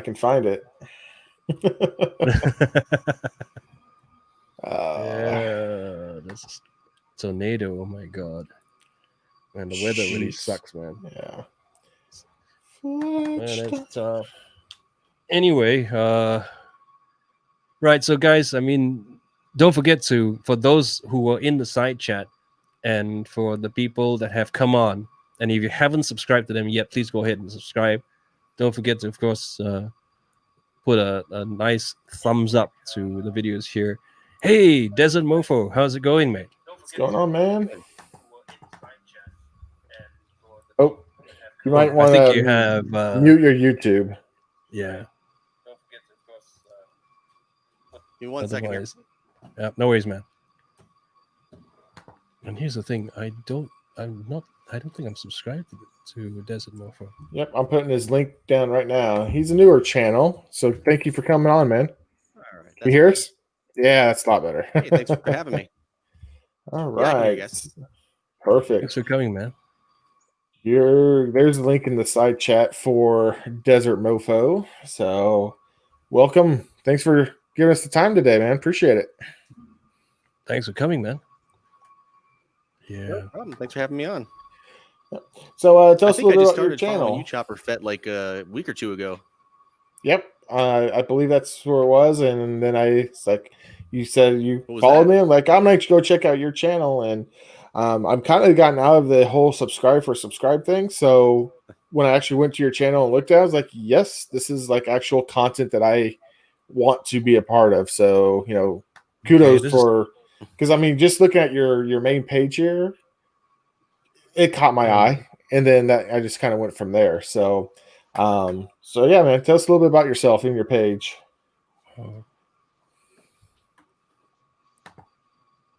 So I'm Don. I just started riding in November. I actually learned to ride out in Nicaragua. A buddy of mine lives out there part-time, and he's got a motorcycle. So, I'm a big cigar smoker. So we were outside smoking cigars, and, we're having a blast. And then he just goes, you want to learn to ride a motorcycle? And I was like, hell yeah, let's go learn. And I've driven a stick shift car before, and so the whole clutch and shifting thing wasn't that complicated. And so as I was kind of ripping around the field out there, I just fell in love, and I got back to the States, and I lasted about 3 months trying to tell myself I didn't need a motorcycle before I went out and bought one. So looks like you ended up with on my My Sportster. Nice. What do you think of the Sportster? Yeah, I got a Sportster Iron 883. I think all bikes are fun. I mean, the bike I learned the first time on was a 125cc Skylar, which I've tried to Google Skylars and I've not been able to find them anywhere. So I think it might be a regional bike. Right. And I mean, I rode a Honda something or other in my MSF course. That was a lot of fun. And the Harley's been a blast too. I mean, it's a whole different animal in my mind with the feel of it and the sound and the looks. I mean, I love the way they look. I mean, it's a hobby for me, and I knew I wanted to start a YouTube channel. And even if I didn't start a YouTube channel, I'm a photographer, so I wanted something that was going to be pretty to take pictures of. So, yeah, I mean, just looking at been having such. just looking at that top photo over there, you can definitely tell you got a photographer's eye for sure. So, do I follow you on the Instagram? Let's take a look here. How do I not follow you on Instagram, but I follow you on YouTube? There we go. But my channel's kind of the twofold. Yeah. Okay. My channel's kind of twofold. One is general motorcycle type content. I tend to gravitate towards Harley because I have one, but I like all of them. You know what I mean? And I also started a podcast that I've started as a playlist within my channel, but it's also on the different podcasting platforms. So yeah, I mean, I'm seeing I had a chance to interview Doodle. Sorry, go ahead. Yeah, go ahead, man. No, that's what I was going to say. I've had a chance to interview Doodle and Chic Riot and a bunch of people that I really enjoy either their content or their products. And I'm getting ready. I'll be interviewing Megan Stark. Right. Supposedly sometime next week, but we're still working out the schedule. And, I'm supposed to be interviewing As the Magpie Flies and a few other people as well that you guys might know. But I'm still waiting to work out schedule, so I don't want to say too much. I mean, that's saying something about probably who you are as a person to, a lot of people will be like flattered, to have an interview done by them. But you're getting like people like Doodle and Star Bobber and you're studying Megan Stark. I mean, I follow those three channels. I mean, it's, you're able to, your persona is able to, kind of get you kind of into the ground floor with some of these bigger channels. And I think that's a good collaboration for growth.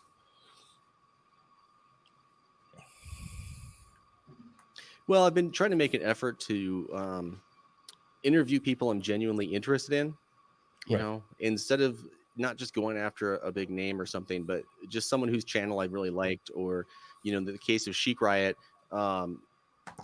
even before I had the idea to do a podcast, I was running into Chic Riot's gear.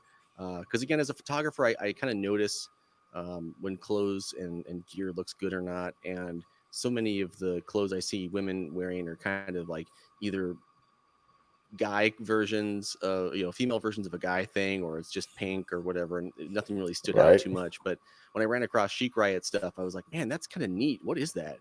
And every time I clicked on an Instagram photo to see if they tagged them, sure enough, it was popping up Chic Riot. So when I did decide to do the podcast, I was like, I got to get these guys on. Well, very cool, man. I mean, there's a good shot of the bike. And, I'm still new at the whole video thing. So I've been trying to, like, every video I'm trying to improve. Thanks. Yeah, that really is good. It shows. But I think the fact that you're a photographer, I think it shows in your videos, because I was as you were talking and as Brett was going on, I was looking through your videos really quick, because this is the first time I've come across your channel, so I've gone ahead and subbed you as well. And I was looking at the colors and the views and stuff like that. You have a photographer's eye, and it's great that you're approaching it that way as well, because then it gives a different look and feel about the videos that you have. And I think every single thumbnail that you have pops, right? And I think that really helps, because I think one of the drivers for a lot of the YouTube algorithm and for people in general is the thumbnails, right? If you look at it, it's not interesting, you move on. You look at the title, it doesn't look interesting, you move on. But in your case, every single one of them I'm going to be watching after this, right? Because everything looks really interesting, right? And it really, really helps. a lot. Right? And I heard you mention that you have a podcast. If you can, why did you put a link to your That's the podcast as goal. well? Yeah. Right, in the side chat, just put your link over there so that we can all go in and so support you actually, on that thing as anyone well. can find. Sorry. Okay. Try not to monopolize everyone's time, you know. Yeah, no worries. Man. You're good. Yeah, sorry. It sounds like we also have a little delay, so we're not trying to like cut you off or anything like that. I think we're just having a little bit of a delay is all. So, let's see here. But yeah, man, we appreciate you coming on. And all right, there's the link he posted for us. I'll post it into the full chat here now. So check out his podcast as well, guys. So I will be headed over there here shortly as well. But man, we appreciate you coming on, and I look forward to seeing what else you produce in the future here. Thanks. I appreciate you guys. Appreciate you guys having me on. It was good talking to you one-on-one versus trying to communicate in chat, which is a little different. It's hard for us to keep up in chat for sure. Yeah, the good news is you're up to 52 now, so it's going there. It's getting cool. there. Yep. Yeah, it's getting there. Yep. Cool beans. All right, man. Well, thank you so much. Feel free to hang out, or whatever. We got open spots, so feel free to hang out. All right, I'll tell you what. I'll hang out for a little bit until you need to kick me off, and then you let me know. I'm mute my mic though, so I can listen. All right. Good. No worries, man. Hey, good day, Outback Outlaw. How's it going, mate? Good guys, yourself. How's it going? Look at that sexy beast right there. Hey. Hey, I didn't want to come on and promote my channel. I just wanted to chuck an idea out there for you guys, and I'll go back and have a look at the chat because I'm looking at my phone at the moment. But what I wanted to do was I've already talked to Mr. G 1965, and I've asked him if I can do a promotion video for him, but I want to do it with a twist, and that's, you all know that I'm a little bit of a comedic kind of idiot. So I want to do it with a twist, and I would like to do a parody of Mr. G 1965, but I also wanted to just throw it out there for others, because if I see something that I like in people's channels, I have lots of ideas that go through my head, and it's like, gee, I could do a parody on that. I could do a parody on this, or I could do something very comedic on a person's channel. But I don't want to, because I've got an Aussie humor, and it can be very sarcastic. Unfortunately, a lot of Americans don't get my sarcasm. My wife is one of those. She doesn't get my sarcasm. But I just wanted to put it out there and see if people were keen or interested in me doing some stupid stuff. But obviously trying to be as respectful as you possibly can, being an Australian sarcastic prick. Sure. So one thing I think about when I think about a parody is usually it's almost like a form of flattery, because obviously it's caught your eye, and it's not making fun of. It's me, doing something that's kind of in that person's style. So no, I think I love parody stuff. This is the nerdy part of me. I'm a Weird Al Yankovic fan, so I'm all about parodies. So, oh man. So sounds good. What about you, Fletch? Yeah, I think you should do it. I've been watching all your stuff that you've done. It's really, really very funny. I love your sense of humor. I'm used to Aussie senses of humor anyway, so I get it all. And I think it'd be great if you could do some really great parodies. I think the person that you should do on would be Anonymous Biker USA. Radio. Yeah. I think you should do one on him. I think he's just ripe for taking the Mickey out of. Yep, I can certainly take the Mickey out of him, that's for sure. Abusa. You gotta definitely get Scouse in there. Just all that is just pop open the beer and like, what's up, mates? What's going on? Pal, what's up, pal? What's up, pal? What's up, pal? What's up, pal? He's been in Canada too long, mate. Yeah. Unbelievable. Yeah, man. I think there'd definitely be an audience for that, for sure. Yeah. I would like it. I think one of the things that you haven't done a lot. Sorry. Go on, Fletch. I I think one of the things you haven't done a lot of is, I know you. What I really loved was all the music parodies that you were doing as well, right? And you haven't been doing a lot of that recently. Mm. Yeah, I think that's something that'd be interesting to do. Now, if I remember right, if this is, I'm pretty sure it was you. You did a. Did you do an interview with Brian Picasso? Yeah, Brandon Picasso. Brandon. Picasso. Yeah, I did Man, one with I'm him. terrible about keeping his name straight, but he comes up on my stream. I really think it was those, because I was following you before that, but I really liked that interview that you did with him. So do you have ever any more plans to do more interviews with other YouTubers or things along those lines? And I just lost video. Yeah, I haven't. The only reason why I did that was I was in Alabama at the time, and he rode up from Montgomery to Birmingham, and I had already organised to meet up with him, and it was just kind of on the fly. I wasn't really planning on doing an interview, but I had the camera rolling, and I thought, shit, why not? He was up for it. Right. And for me, if people know me and my channel, Brandon Picasso for me is my most favorite motovlogger. And to meet the guy was just absolutely fantastic. To actually meet somebody on the other side of the world who I'd been following for 2-3 years was just a real surreal moment for me. So yeah, it was something that was just done on the fly. So, I mean, I have thought about doing interviews. I mean, I've been in radio for 20 odd years. I've managed radio stations and that sort of stuff. Right. So, I know how to do an interview itself, but I'm kind of a bit of a dickhead sometimes when it comes to, doing stuff on video, and I can't really keep a straight face sometimes. So I don't know. It's just one of those things where I need to be really focused on who it is that I'm doing an interview with, and it needs to be like I did the interview series on my father-in-law, and for me that was a very serious thing. So there wasn't any comedy in that. Yeah, I understand. But again, he's not a motor vlogger, so I guess my channel it's kind of it's a lot of things, but a lot of people say you need to stick to one genre. Well, I'll just stick to Outback Outlaws genre. That's my genre. There you go. Yeah, No, that's exactly right.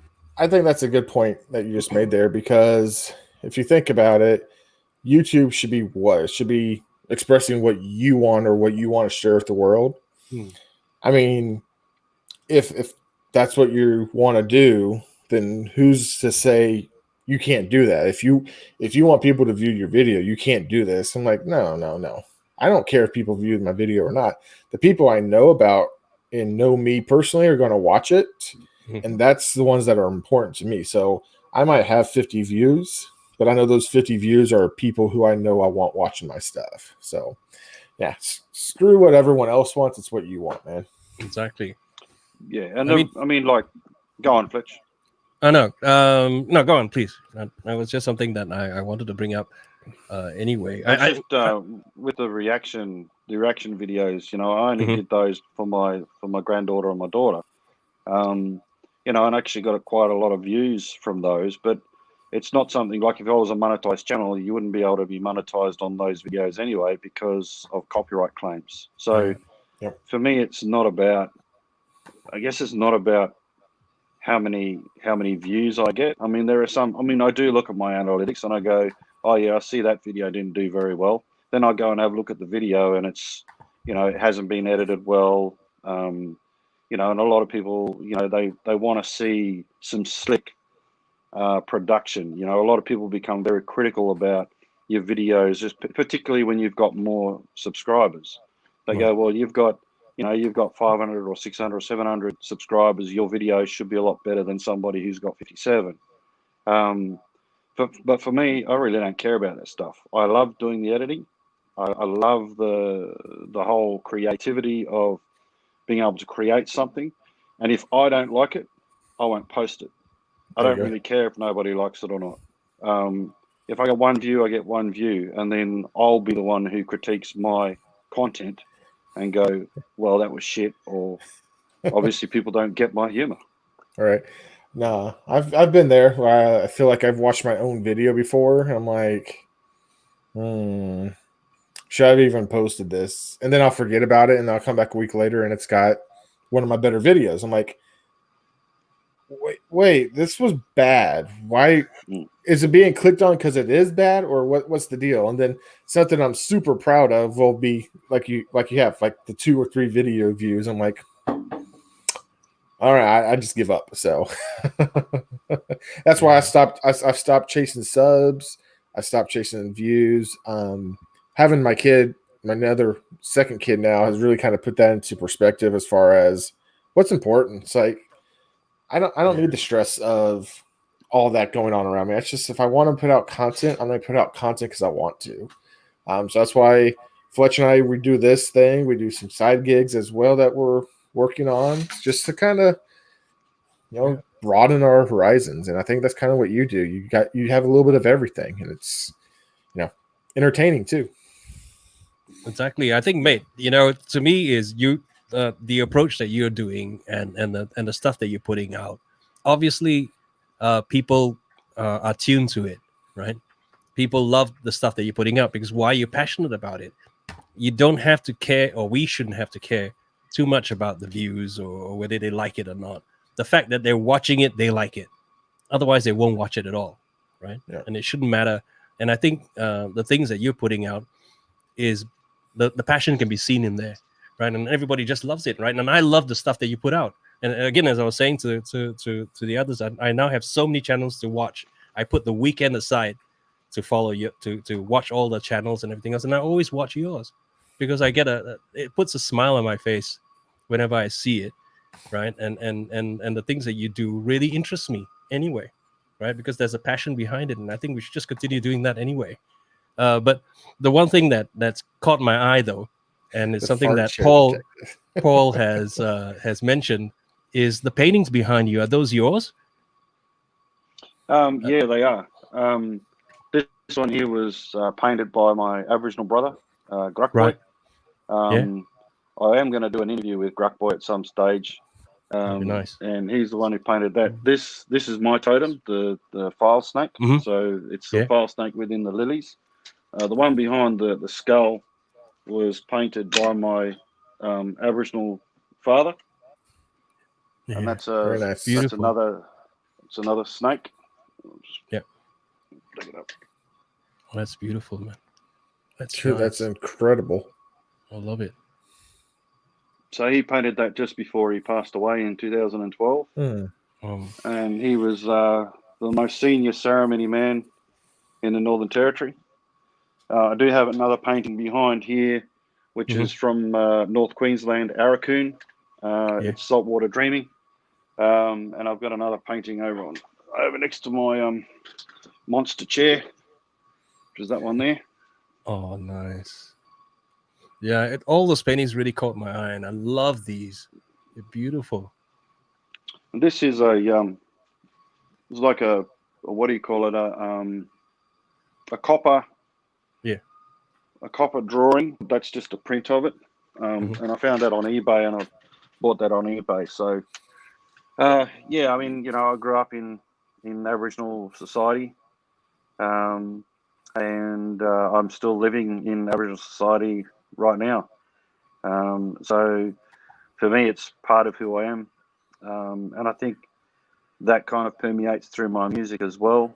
And it just permeates through how I do videos and how I interact with other people. So yeah, I mean, that's me. Yeah. I gotta ask you a question. Did I hear you say you had a granddaughter? Or just a daughter? Yeah, no, granddaughter. It's a step granddaughter. So yeah. No. You okay? As I say, you look like you're 40. I'm actually older than that. Oh, I know. I assume so with everyone around, but you look really good for your whatever age above 40 you are. So I'm 104. 104. All right. He's got the secret to life, man. Exactly. No, I'm nearly 50.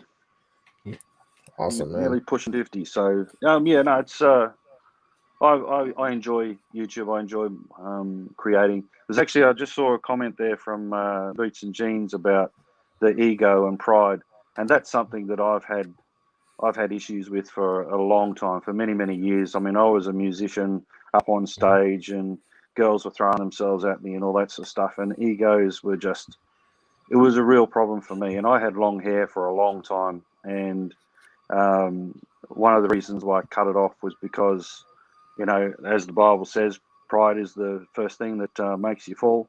Exactly. And certainly my pride was getting in the way of everything. And I still have a massive ego, and I still need to be kept in check. My wife keeps me in check quite often, and I think what Boots and Jeans have said. Yeah, it's YouTube can feed your ego, but it can also destroy you as well. So you have to be really careful about what you do in this space. And I think for me, that's probably one of my hardest,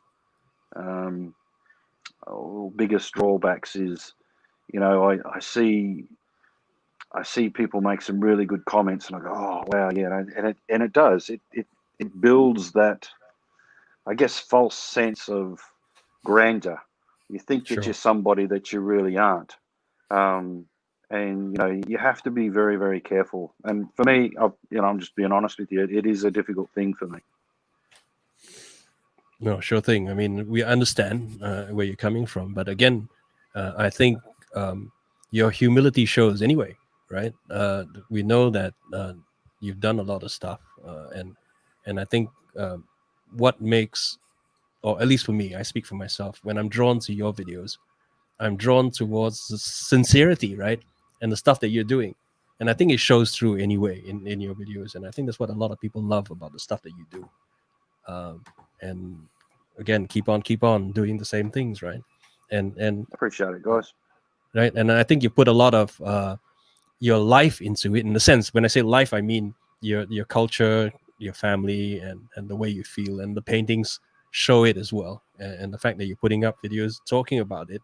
And I think Paul also mentioned, maybe tell us a little bit about how they are drawn as well, right? How did they come about, right? Okay, so this one here Mhm. that was painted by my father, Yeah. that's actually that was painted with strands of hair. I had really long hair, and my brother used to take my hair, used to pull it Right. out, and then tape it to just a piece of stick. And Right. it's called rack. So all those long lines, it's called rack painting. So in different Aboriginal cultures, you'll have different kinds of, you'll have dot painting, and you'll have the strokes. Doing the strokes is quite a very difficult task because it's almost 3D in the way that I noticed that. it's painted. Yeah. So that there is actually painted with natural rock colors. It's the root of a plant. The yellow is the root of a plant. The red is a red stone, which is the ochre. The white is actually clay, white clay. The black is obviously black oil painting or acrylic paint. Right. But generally, the artwork that I have that my family has painted, and I've also been part of painting some fairly large installations with my family. And we don't use paintbrushes. We use hair from your head to get those fine lines. So in a sense, you have your right. So in the sense that these paintings are a part. You are a part of those paintings, right? So it then becomes really personal. Oh, that's awesome, man. I think. And on my arm, I've got a file snake tattoo, which was designed by two of my Aboriginal brothers.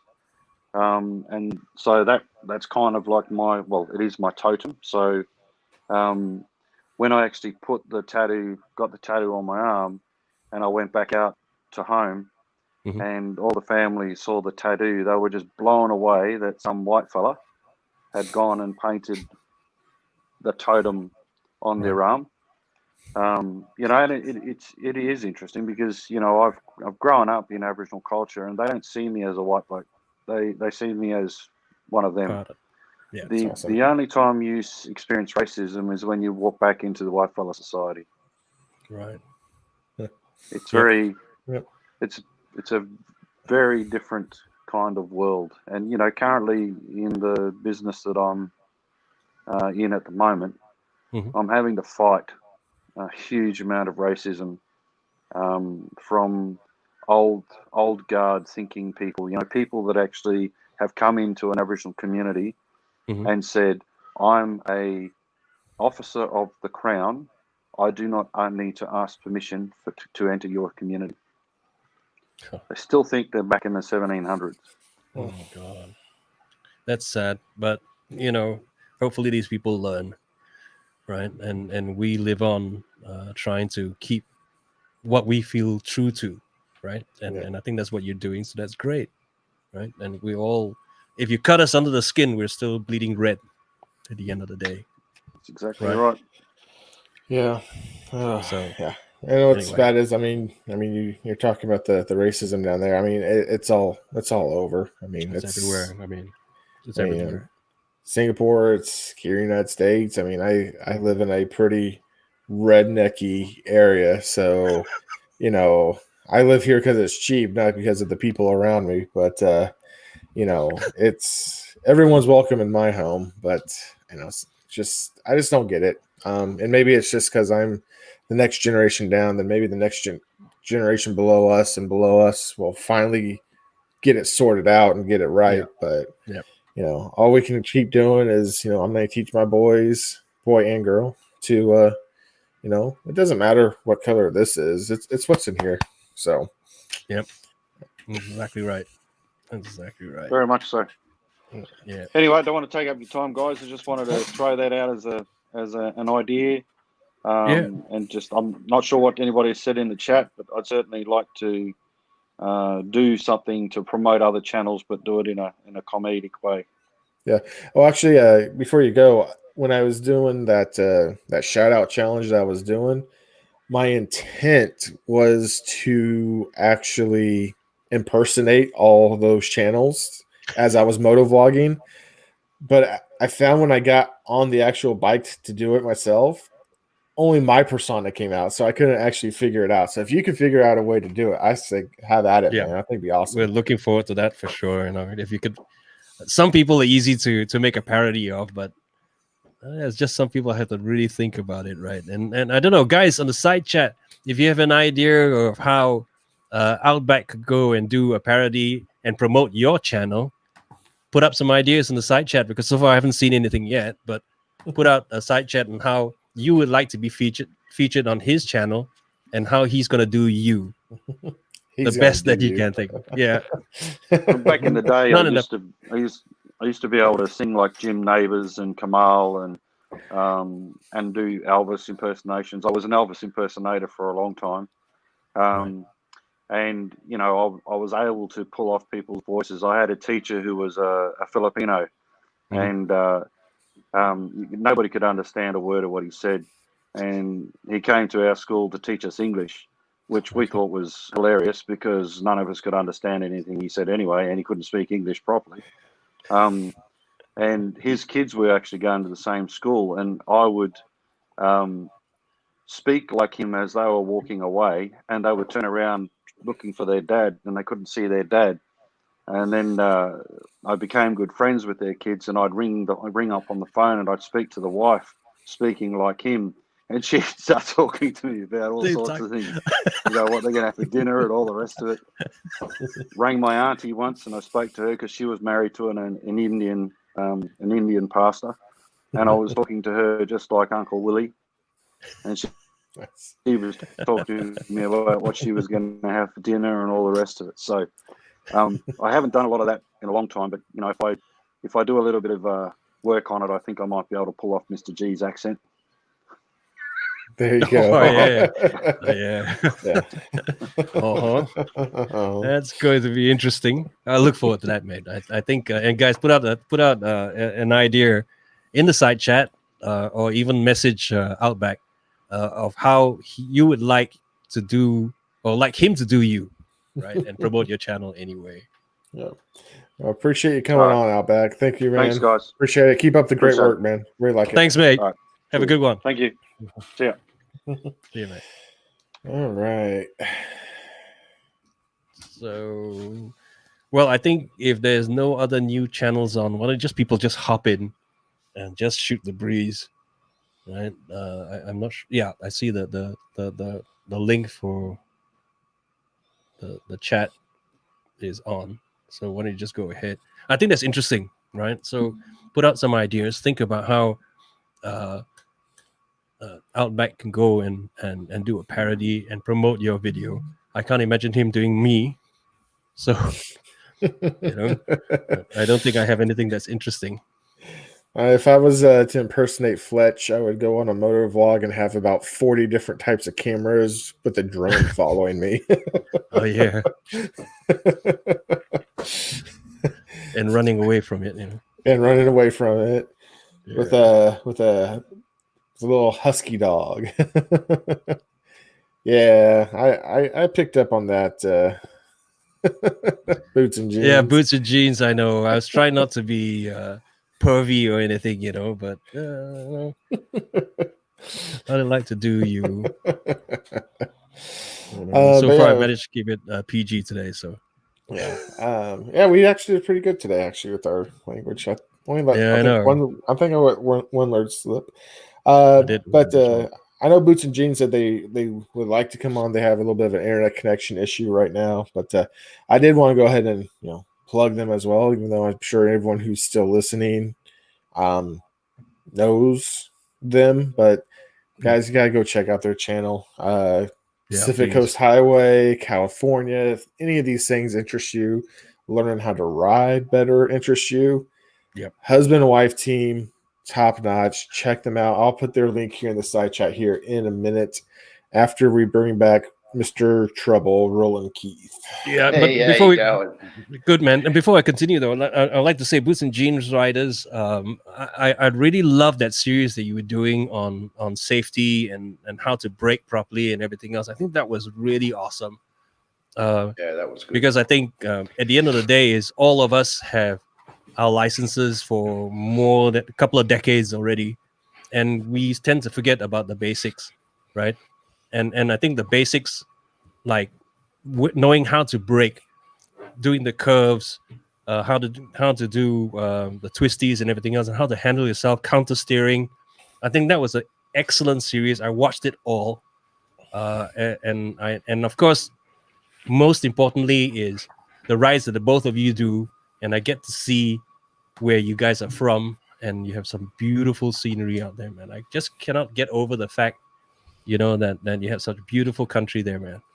I mean, I know what California is, and I know what how it can be, but I've never ridden in that place, so I'm not really too sure. I've ridden other parts of the United States, but never there, and I'd love to do it, and especially the Big Sur, right? That's a beautiful place, So one thing that about their intro here, just something I did the other day, just while we're kind of BSing around here.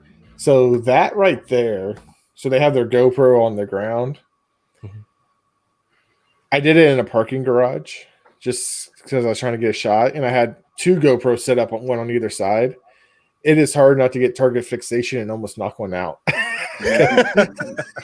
I'm riding, I'm looking like I don't want to hit it, and I'm just going right towards it. So I missed it, and I didn't even get to use the shot. It was that bad of a shot. So yeah.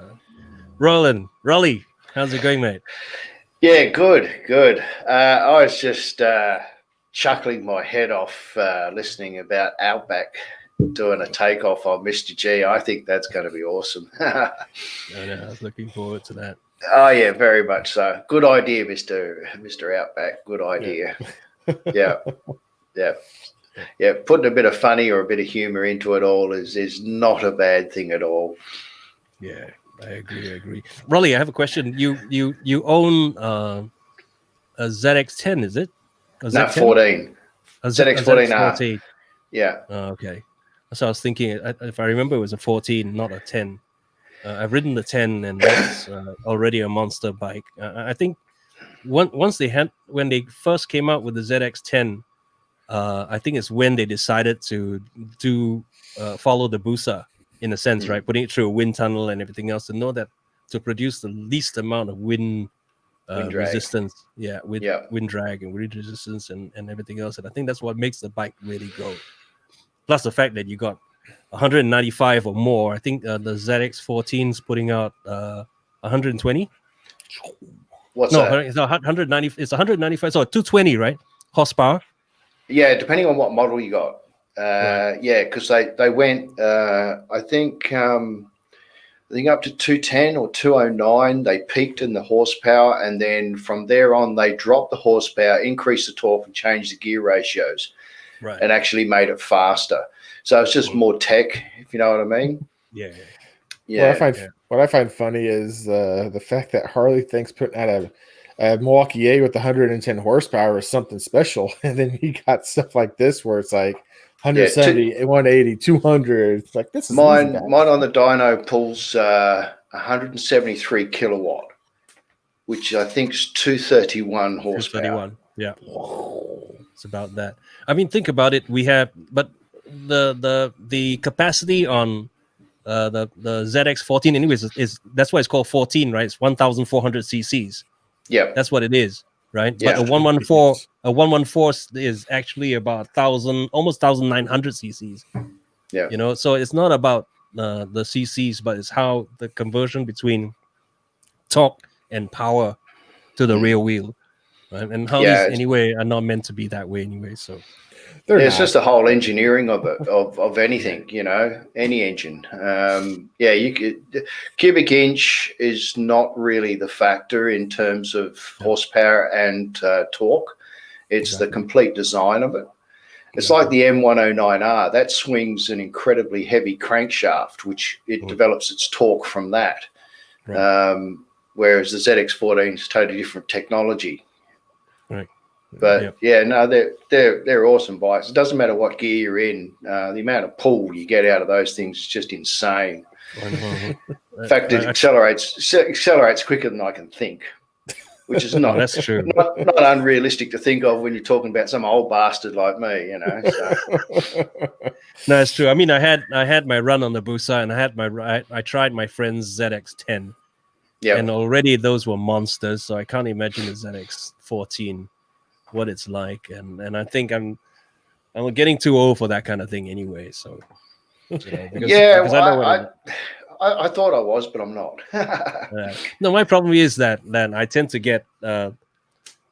forget, you know, and for me anyway, is that that's so much power behind it, and then you just want to keep on going, and then before you know it, you know, you're hitting speeds that you can put wings and take off, right? You're doing about 280. 300. You know, you can get there easy. I know the Busa, I took it to 310 once on a straight road. Yeah. Right. And you realize that it was just so easy. The moment you hit the sixth gear and then you just go and go, and it feels like you're just riding at 100. That's how smooth the bike was, right? But then what put the fear into me was the fact that suddenly the car that was miles away suddenly started creeping up to you, you know, and you can't touch the brakes and everything else, and you have to use engine brake, and it's taking that long for it to slow down to where you can safely brake. Right? And that's you're almost up the guy's ass, and that's you learn to drag brake very well at those sort of speeds. Exactly. Where you just rest your foot on the pedal and one finger on the brake lever and just super gently pull it back down. Once you get to sort of around about 170, 180 kilometers an hour, then you can lean on it really hard. But above that, no, you got to really watch yourself. But I mean, I don't get up there that often. You know, I really enjoy the acceleration, like 0 to sort of, I think out the box, 0 to 100 kilometers an hour is 2.3 seconds. So if you're doing 60 kilometers an hour and you want to go to 80, it's a microsecond, you know. But I mean, it's not everybody's cup of tea, but it's a pretty exhilarating thing to ride those sort of machines. And Yeah, if you know anybody who's got one in a pack, I urge anybody to just swing a leg over them, because one, they are surprisingly comfortable. The 14 is very, very nice bike for doing long distance touring. It's just super effortlessly. But yeah, if you're used to 100 horsepower type bikes, and you feel that they're pretty good, yeah, when you hop on something that's sort of double plus, and you just, yeah, even if you're doing 35 mile an hour in fourth gear and you just roll it on, you'll just never experience torque like that. Yeah. I've ridden the boosters. I don't mind them, but they're not as agile as the 14s. Yeah.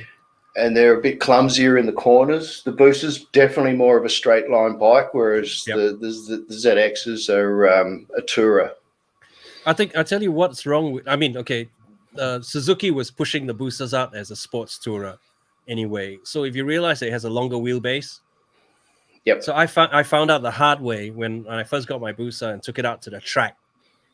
And if you have a mid-sized track that does maybe 500cc bikes, that kind of track, you can't make the corners. You can't make the corners.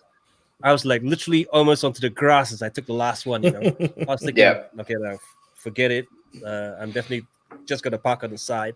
It was only the big ones, that the big tracks that were doing both cars and the 1000cc's. But even then, you could tell it's not meant for that. It's just meant for straight lines, traveling long distances. Although I think the design was pretty messed up in the sense that your seating position was too far forward anyway on the booster to do good touring anyway. Because I know I took it about 1,000 kilometers and then stopped, and I was basically fucked anyway. So you know, by the end of it. So the booster, you're right over you feel like you're riding over the front wheel. Exactly. Yeah. Although you're supposed to tuck in anyway. Yeah, but the ZX, you feel more central in the bike. Yeah. But just different animals, you know. Yeah. It's good fun. Good fun. Yeah, definitely. So how's the weather your way been, Fletch? Pretty crap? Yeah, you know, if you notice something that I realized I had to pull the lights in because now the weather's really changing to something really bad, and I can see the light coming down, right? And yeah, fuck me, there's big clouds out there. So that's my riding gone for today. I was thinking of going out for a ride because it was really great this morning, sunshine and everything else. But that's the story of my life, right? Because especially during the weekdays, probably from 9ish all the way to lunch. I'm pretty busy, and there's no meetings in the afternoon. I try and sneak out and get a ride in. And this fucking thing happens, and you know I'm washed up. Oh yeah. Oh man. Well, that's very much like us. What about you, Chop? How's your weather? Getting hot again. We had a nice little cool front into like the low 80s. That's Fahrenheit. I don't know how to calculate that for the rest of the world, but not I don't know what that is in English. But we had a little bit of a heat wave come back through now, so I think tomorrow, which will be my Saturday and Sunday. Here, let me go ahead and get on Uncle Google to tell me what these equate to. 80s would be high 20s. Right to Celsius. So tomorrow, it's supposed to be about 24 degrees Celsius tomorrow. Oh, 24. Okay, yeah, 25 is ideal. Yeah. Okay. So I'm planning on riding with my friend Woody tomorrow. And then I'm hoping to get a ride with my wife. She's going to go on her first extended ride since she's had the baby. So we're going to go back to about where we used to live. They have like a little mom and pop breakfast place there. So we're going to hop in there, eat some breakfast, and then come home. So that's nice. I figured that'd be a good little entry ride for her to come back to anyway. So yeah. And I must say, guys, I think this has been an excellent live, being able to have people jump in, do a promotion on them. You guys express bits and pieces about them, and then everyone sort of swap out, come back in, whatever. Yeah, good way to do it. Really good way to do it. Yeah, I mean, I could have, went out and tried to actively book talent for it and everything like that, but I figure if you really want your channel to be shown on a on a channel that has 300 subscribers, mind you, I mean, but if you really wanted to be part of it, I promoted it on Facebook, I promoted it on Instagram, so if basically everyone knew what was going on with the channel here tonight, so if they really wanted to, they had the ability to hop in if they wanted. So some people couldn't, but that's all right. And Boots and Jeans, y'all have a good rest of your night. Thanks for coming in. But no, I just thought this was a good open forum setup. It kind of gave Fletch and I kind of like a night off as far as a lot of prep work that we would normally have to do for a show. We just kind of winged it, and it worked out well. Now I think next week we'll have to come up with a topic again. I have to put on my thinking cap, and think of a good topic to talk about. Stuff, But I think it's great, and I think we're paying for it. Thanks to Scouse anyway. I mean, he's the one that started all of this, and he's the one that gave us our break, right, and introduced people to us, and we to them, and for me, I think initially when we started the Dynamic Duo was basically to talk about together and collaborate and talk about the bike and stuff like that.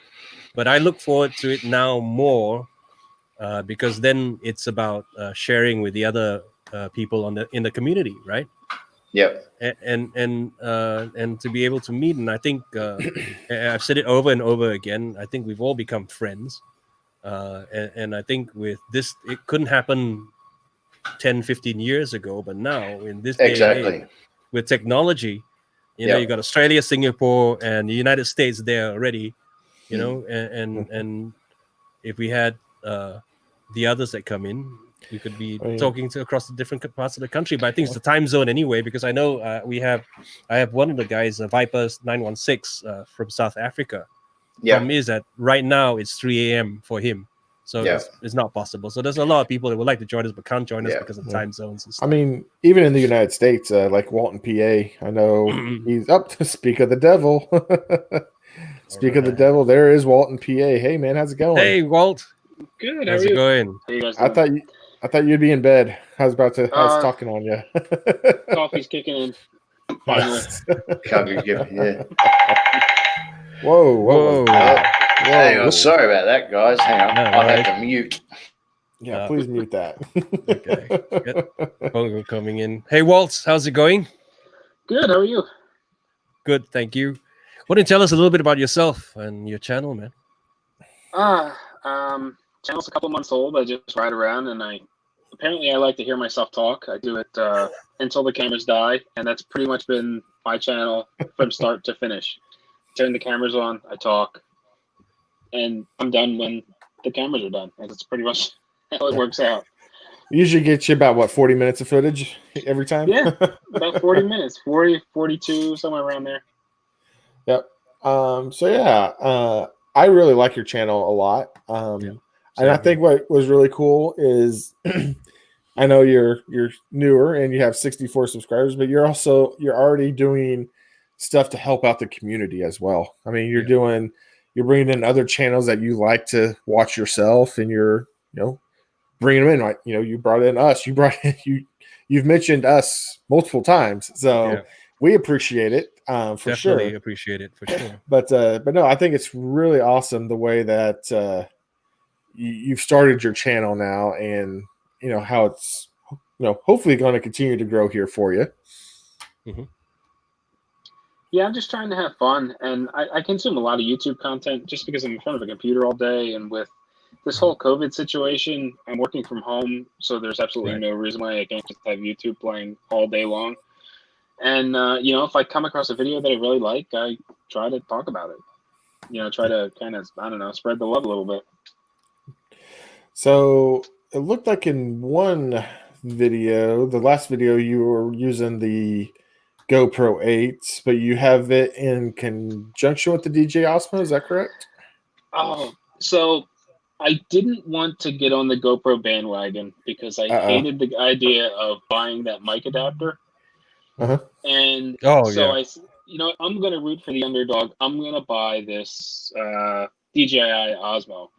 So I buy it, and I'm pretty happy with it. And then I started running into audio problems where I would laugh or I'd get excited, and in helmet it would just start blowing out the mic. And I had like 2 videos that were practically unusable, and I was getting really, really frustrated. So I went out and I bought the little GoPro thing and the media mod, and I wound up dropping, I don't know, by the time it was all said and done, I probably spent almost $400 on a camera. So now I have 3. Well, you can use the DJ Osmo for your other shots now, and use that media mod one for your mic. Yeah, so I've been mounting the GoPro on my helmet, and then I stick one of the DJI cameras on my bars, and then every once in a while I'll mount the third one somewhere on the bike. But I'm finding that while 3 cameras sounds really interesting, it's a lot of work. It is. And I'm amazed at how much storage space 3 cameras take. So I start transferring data, and it's like 40 gigs from the GoPro, 40 more gigs from the Osmo. And then now that I've got a third camera, it's another 40 gigs of just raw footage. It's insane. Yep. You would probably have to, if you're doing 3 cameras like that, you're probably having to pretty much edit and post as quickly as possible, just so you're not taking up your computer space, right? Well, I bought an external hard drive. It's not real big, but I just pull the stuff in, edit it, and then once I generate the video, I usually just dump the footage. I used to be a bit of a content hoarder where I would just hold on to the footage just in case I might need it at some point. But I'm finding it just takes too much space, and the chances of me actually using it are very slim. So I've just been getting rid of it. Yeah, I know how you feel. I mean, especially depending on what you're using in terms to edit the video, and how much you're putting it out for, right? And then that you have 100 gigs of raw footage, then you probably have another 100 gigs of the end product, depending again on what you're trying to do. I was that bad in the beginning, and then you've like every episode is 200 gigs, right? So your 1 terabyte drive is just going to run out of space inside of a month, and that's crazy. So I'm like dumping stuff anyway as well. I was the same. I have 3 external hard drives that I decided that were just way too much. I just went in and decided to just delete stuff, you know, and keep pictures maybe for keepsake, but the videos are already on YouTube. You can always download it again if you want. Yeah. So there's no reason to keep it. What do you tell us a little bit about the bike that you're riding? I ride a Honda CB650F, and the reason I bought that bike was as a compromise. I saw the CB650R, the retro model, and fell in love with it, but it was outside of my budget, and I found an F locally for something that I could afford, so I wound up just compromising, getting the more modern, and I'm really happy with it. So what's on your GoPro? What setting are you using for your landscape? Are you using like super? Are you using wide, linear? Do you happen to know which setting you're using for your point of view shot here? Oh, I'm probably just using wide. I like it. Would you ever consider, just feedback suggestions, just pointing it down just a little bit? And the only reason I bring this up is my brother, who's my biggest critic of me. Because he wants to see more of the bike than just the scenery type of thing. And I kind of like gave him a little bit of a stink eye the first time he told me about it. I'm like, don't tell me how to do my stuff. But, for me, when I actually did lean it down and I now see more of my handlebars and stuff, I actually do like it a little bit better. This feels like I'm really like hunched over. I guess that could be part of it though. On a CB650, are you hunched over riding it like a crotch rocket, or are you more upright? It's got standard bars, so it doesn't have clip-ons. It's not really aggressive, but the bars are down there. That could be the reason why it seems that way then. But no, it feels like I'm actually leaning into this turn right now, making me a little nauseous. But man, I really do like the show. how? I'm sorry, my brain's dying here. It's 10:24 my time. I don't know how you're still going, but I liked your take that you posted here today on the 7 challenge video. Tell us who ended up challenging you on that one. Quiet Man Rides. He's another Pennsylvania moto vlogger. I think he's down in Philly, actually. Actually, he is down in Philly. Awesome. Yep. And Roland wants the link, and I am going to add it to the chat right now. Here we go. Cool. Yeah, there it is. Yeah, that video was actually kind of strange because as a newer rider, well, I consider myself a newer rider. I haven't been on a bike in 10 years, so I see that as hitting the reset button and starting fresh. And when these challenges came up, I'm thinking like, how am I going to answer these questions? Because I don't really have any past experience to mold into this video. So I don't know, I winged it. Oh, and look, I see Walt or Desert Mofo's already been following you. He stopped in on the channel today. Yeah, awesome. That was one thing I was going to say, guys. It's amazing how we all start out doing our videos, and we create a little bubble of local continuous subscribers, if you like, supporters. And then next thing you know, your bubble joins with another bubble. And then, I don't know if you notice, like we're probably in a collective group where we're all connected. And it's probably upward of, a couple of thousand people now, which is pretty amazing. If we could only get all 2,000 to subscribe to our videos. That's right. Exactly. But I think it's slowly creeping there. Like even this, like I have met this chat before. I've just subscribed. Yeah. Looking at your bike, I don't think there's any way you'd want to turn down your camera angle. Just that is way down low. So disregard everything I said. I don't know anything. Yeah, you might end up with genitalia view. Yeah. Oh, no. When I put the DJI on the bars the first time, I hated the angle because it was like looking right up at my chin because of how low it was. I had to swing the mount forward to try to get, I don't know, some sort of perspective that was half decent. One thing, because I actually had the same issue on my Dyna when I had the initial facing me back. If you ever want to get something that's a little bit higher and more adjustable, RAM mount makes these little it's got a little ball. You can adjust it all over the place. So you can get one that's like 6 to 8 inches tall. You can move it back and you could get that shot that's going to be more maybe not up your nose. Yeah, but, I decided to buy the shortest one they make. It was probably not the best idea. So because I wanted it to be I wanted it to be compact, and it's compact all right. Yeah. I think the other one would be the same thing that Ty has, right? Which is the clip. Yep. And the little adjustable balls that they have on it. And I think that's probably a good height anyway. And they could stick it any part of the of your handlebars on your mirrors if it's thick enough. The only problem with all these things though is, and I understand why Walt's going for the shortest one possible, is because they look terrible if you keep them on your bike and you're not moto vlogging. So like if I take all the stuff off my bike, camera and phone, I'm still left with the mounts half the time, unless I decide to not be lazy. But I like to keep the mount where it's at because I have my camera angle perfect if I just leave it alone.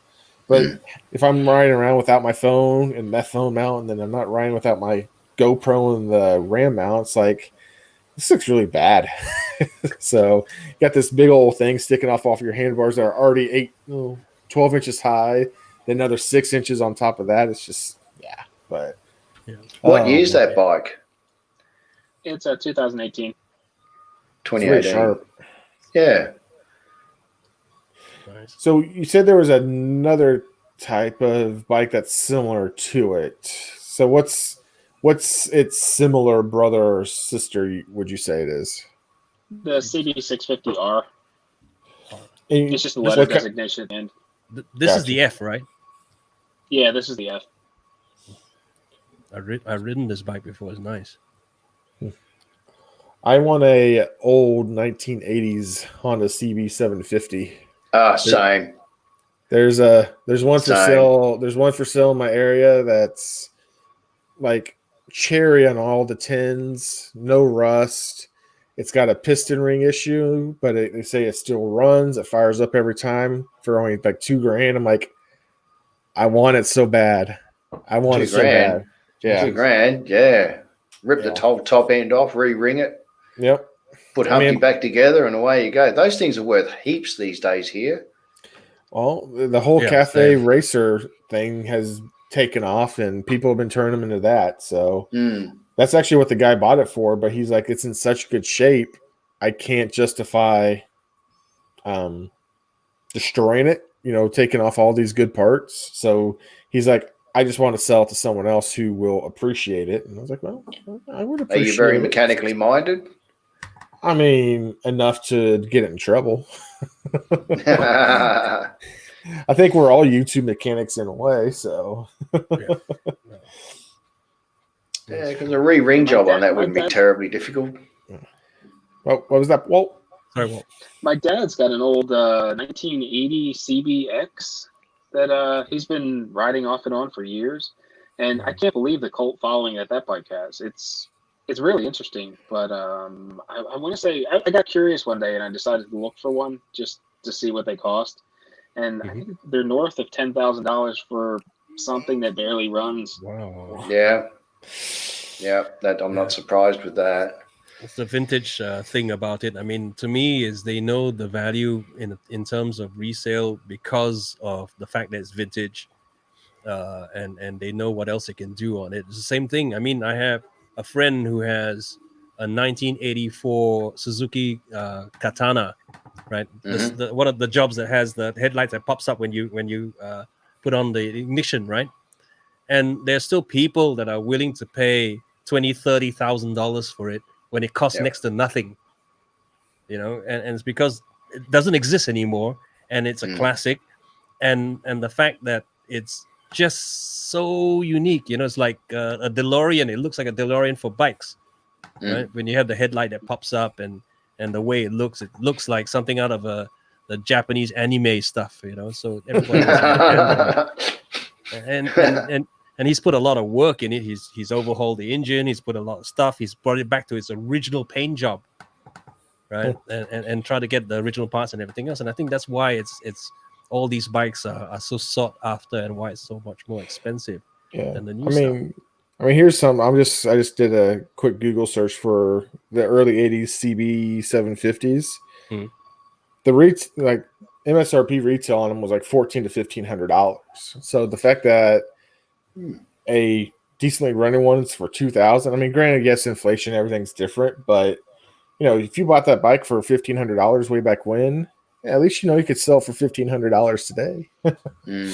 I know dang well my Harley's not going to be pulling in the $16,000 it was for its MSRP. So that's true. Geez, I remember the day when we was kids, probably around about 13, 14. A group of us had a whole Bantam Visa 125s. Oh no, yeah, wow. We used to flog the crap out of them around paddocks and that. I mean, the hopeless trail bike, but and trash them like crap. But now they're actually worth something stupid. It's amazing. Back in the day, what you didn't care about, but you do now. But even the CB 750s, our police used to use them. And when they were finished with them, they used to auction them off, and they were like $1,200. But now, even a junker here, generally a CB 750, you're probably paying $6,000 for one that's trashed, that needs a full rebuild. So if you can get one for a couple of grand that needs a rig job, man, I'd seriously consider that. Well, I think it would be hard to find anyway, because I know the ZX 750 was the first bike I ever rode in 1983, 84, right? And I know people who still have it, and people are asking for like $30,000 for it. Wow. It's crazy. Again, it's like a vintage bike, And now because of the emission standards and everything else, we can't ride very much on the road with those bikes. For where I'm from, they're really very strict about the emission rates. So at the end of the day, now it's going to be a classic bike. You can only ride it for 100 days a year. You're going to get a special license for it. Really? A special permit for it, yeah. Because it's 1984 will make it, 30 odd years, almost 40 years. Yeah. Right. So those bikes, because of the emission standards, are only allowed to ride for a couple of days or. Wow, we got no restriction on anything like that. Yeah, well, unfortunately, it's bad here, so then they're pretty strict about emission standards as well. Yeah. So I mentioned just now in chat that I love Pennsylvania's roads, and then he turns onto a freshly chip sealed road. Like, oh yeah. So tell us a little bit more though about why did you get into wanting to do the whole moto vlogging thing anyway? Well, years ago, I used to be into cigars, and I did the whole YouTube thing with the cigar website, and it was almost therapeutic talking to a camera, and I've just become very comfortable doing it. So it just seemed natural to strap a camera to my helmet and just talk. I mean, I have this constant dialogue in my head anyway, so it just makes sense to record it as it's coming out of my mouth. There you go. Yeah, I find when I get home, half the things I have talked about, I have to cut out since I'm trying to keep my channel appropriate for my child, but half the time I'm cussing at people. So that's true.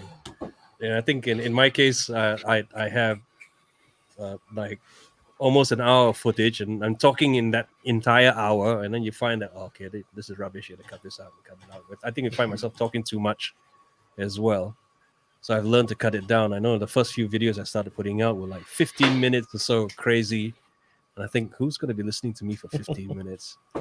But I get where you're coming from, and I know what you're saying. A lot of times when we ride and we're riding alone, things come to our mind when we see this and see that, or we catch a bit of the lake and we catch a bit of something else, or someone doing something stupid, or even better still, you see a car you've never seen before, or a bike you have never seen before, and stuff like that. And to be able to record it down, I think it's great. I think you just mentioned every time I don't have my camera with me. I never have my camera for the nice car. I never get it for the sunset. I never get it for the lake. I always just get it for traffic. Stopping in traffic. True. It's the only time I ever have my camera running, it seems like. I think that's one of the probably the reasons why we all started anyway. And for me, I rather than strap a GoPro, I still do have a camera on my helmet all the time. It's a Sena 10C, but mine is now the new one, the 10C Evo. But I first got the 10C when it first came out many years ago, and I will always just put it on, right? And some of the early videos I was doing were literally when I got back, took a look at the video and realized that, oh shit, that was interesting, put it in. Oh shit, that was interesting, put it in. Because it's running all the time anyway. So in a sense, I still do have a camera strapped onto my helmet, but not the rig that I normally use to do most of my video vlogs and stuff. So I think it's interesting that we should, because I think a lot of times we miss out on the interesting stuff that happens, not the bad stuff, knock on wood, getting into accidents and stuff. But what I mean is that sometimes you get to see something really interesting, and I'm still surprised to this day when I ride, I see a motorcycle I've never seen before, or one of those classic midget MGs. I don't know. I'm sure, Roland, you've seen some of those old cars, right? Yeah. And that's one of my favorite cars from the 60s and 70s, right? The midget MG. And suddenly you see in 2020, someone's still riding on the road, and it still runs that particular classic car,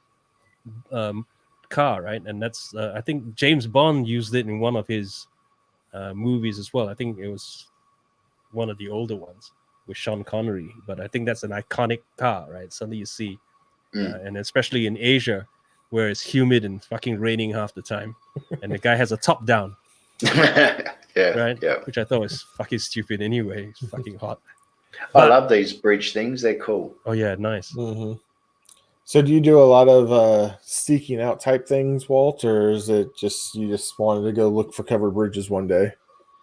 I watched a video by Chip Seal one day, and he went to a Yep, covered yep. bridge, and I thought, hey, Yep. I have one a couple miles from home. I'll go check it out. And I went and checked it out, and I think I've done 4 other ones so far. And it turns out Pennsylvania has like 219 active covered bridges. Wow. So Wow. there's just no shortage of content there, as long as I can find them close to home. Right. It's a big state. I don't want to have to go 5 hours west to find one. Well, if you ever, for some odd reason, are in the Kansas area, look me up, and we'll go find all 25 Statue of Liberties in the state of Kansas. So, Really? yeah, there's 25 of them for some reason. I don't know. In seriously, where you are? Yeah, there's 25 within the state of Kansas. So That's a bit greedy. yeah. my What's God. funny is though most people when they do it's like, yeah, I found all 23, and like, guys, there's still 2 more. 2 more. So 25. Oh my God. That'd be but no, interesting. man, What do you- that's awesome. You should do a video of 25 statues in a day. Yeah. Something. I don't know. There. That's a thing for you. Oh, Juice It up would the have to- tank. Way you go. it'd have to be an iron butt challenge at the same time. I think Oh, the really? total. I think the total thing's like over 1,000 miles to hit all the Oh my God. towns. So Oh, okay. Okay. And Well, if we'll allow if you that- 2 days. 1,000 miles in the state of Kansas does not sound flattering. So, but Oh, no. cool, man. Well, Walt, I do appreciate you coming on. I know you came on kind of late, but appreciate you coming on. And I think Thanks for coming on, man. think your channel's definitely on the right track, man. Yeah, Oh, definitely. Thanks, Man. I appreciate it. We'll Especially definitely if let you a lot keep- of people know, man, for sure. Yeah, especially because getting all this stuff right here. I mean, yeah, I'm a history person, so anything that's old and decaying or even just built a long time ago, I'm all about that.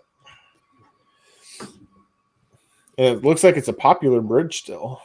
Yeah. there's a lot I of was people. amazed at how many cars went over that while I was trying to walk in and out of it. What age was that one?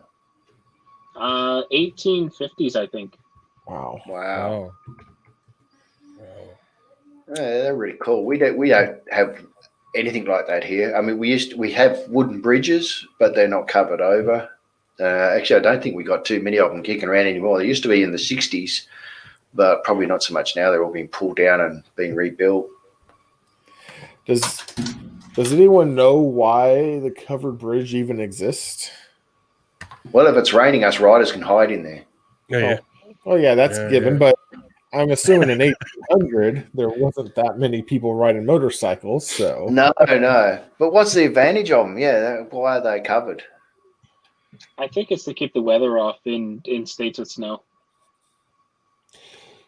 it would actually keep the weather off of the road. So like if it was snowing and stuff like that, that would at least keep that for a little bit longer. Then you just have to replace the boards on the outside. Very cool, man. There must be a maintenance Wow. crew that goes around and doing them all, I'd imagine, Yeah, keeping an eye on them and that. those are cool. Nice. Yep. Interesting stuff. Now I just need to convince my wife that I need a drone so I can fly over it and under it. Yeah. Yeah, go Oh, for under it. it. Oh. No, but you can, but don't get the Mavic Mini in that case. You're gonna fly it under. It has no obstacle avoidance, so you're gonna be in the crapper. Or it's gonna be in the lake, you know. Yeah, drone's next on my list, I think too. So just keep at her, Walt. Eventually, she'll say yes, Yeah. right? Well, I watched the live stream last week, and I was all convinced to try to talk my wife into a Mavic Mini, and then Fletch was talking, no, you got to get the Mavic Air 2, Yeah, and it's get the twice Mavic the Air price. Right. 2. Really? No, the Mavic Air 2 I thought was like 700, right? Mm-mm. It's 400 for Mini, 800 for Air 2, if I remember right. Oh, they put up the price. I'm really happy with my Mini. Yeah. Yeah, I mean, the Mini is good. I have both the Mini and the Mavic Pro as well. But I realized that if you want to do a shot like, okay, this has got this particular bridge has enough way for you to do it nice and slow with the mini, and if you're careful enough, you should be able to. But sometimes the problem with stuff like this is that you can't see. There could be wires underneath and stuff.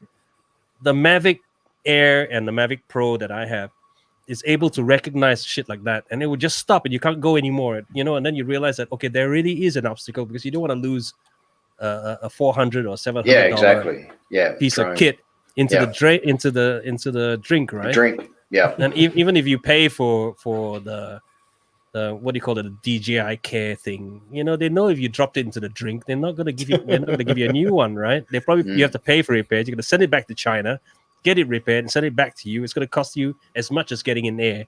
So you must just get in air. Just get in there, yeah. Yeah. I mean, it's not going the mini. When you finish with your air, Fletch, send it over.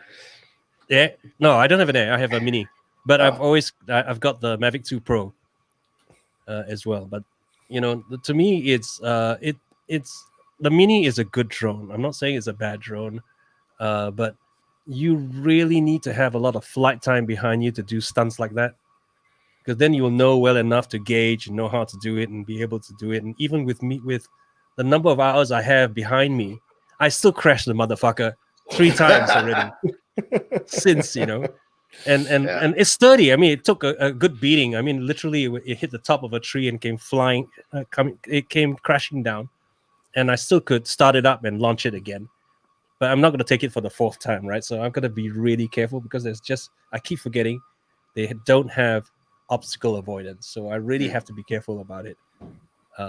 And sometimes, we can be stupid about things. And that's why I think it's good to have one with obstacle avoidance, because then you'll be able to get your beautiful shot, and you don't have to worry about it hitting anything, because it will just stop dead if there's something in its way. Did you rev bomb inside of there? I did, yeah. Good man. I know. Awesome, man. That was a really cool video, actually. Yeah, I like that. No, thank you. That's some beautiful countryside, man. Well, I've got you on my subs list, so I will check you out. I appreciate it. Thank you. All right, guys, it's getting late. It's been fun. Thanks for having me. I will catch you guys next week. All right, man. Thanks, man. Coming on. Thanks, guys. I might jet off as well, guys. So thanks for having me. Great show. Thanks, Rolly. Yeah. It's really about that good. time for us to go ahead and shut her down here, since I do have to ride in the morning. I need to make sure I have enough sleep. Yeah. Enough sleep on that. But I do want to go ahead and thank everyone who did come on tonight to promote their channel. Brolin, I think you were here start to finish, so kudos, man, for thanks for sticking it out with us. Keep well, guys. You too. You too, mate. Fletch, it's always been a pleasure working with you, man. Yeah, I always look forward to all of this. It's really great. Pitied about the timing, though, but other than that, I think it's been fun. I've enjoyed since the first one we ever put out. Yep. And I really thank all of you for coming and joining us. And I'm really happy that you supported all these channels as well. And keep on supporting. Spread the word. I'm going to do the same as well for Walton PA. If I can do it on Instagram or what have you. Let's spread the word. Help these guys out. Yep. Let them cross the hundreds. If they haven't hit the hundreds, if they're onto the 300s, hit the 300s and so forth. Hit their milestones and move forward as well. Yep. Right? But I do want to just say, and if you do just, end up subscribing to one of these channels, make sure if you do subscribe, you then continue to support them. Yeah. Just to subscribe and add a number doesn't do any of us any good. So if you do, subscribe, definitely check out their channels and, give them feedback on their content. That's what we're all here for. So again, I said it earlier in the show here today. I'm no longer, hey, if you subscribe, I'll subscribe to you. It can't be that way for me anymore. That's just something personal for me. But if you subscribe to me and I look out and I see something like Desert Mofo with his Iron 883 earlier, something like that triggers my eye, yeah, I'm going to subscribe back to you. So, it doesn't hurt to reach out to me. Feel free. I hope I don't hurt anyone's feelings if I don't subscribe back to you type thing. But, there's just not enough time in the day sometimes. So, but everyone keep doing what they're doing. The channel's all here tonight. I was very happy that I was subscribed to all of them. I didn't have to click subscribe really quick, but definitely go check them all out. And as always, though, we'll catch you on the next Dark Side as this is away. Once again, I am Chopper Fett, also known as Fletch, and we'll see you next week on Fletch Dyna's channel. Take care, everybody. See you guys.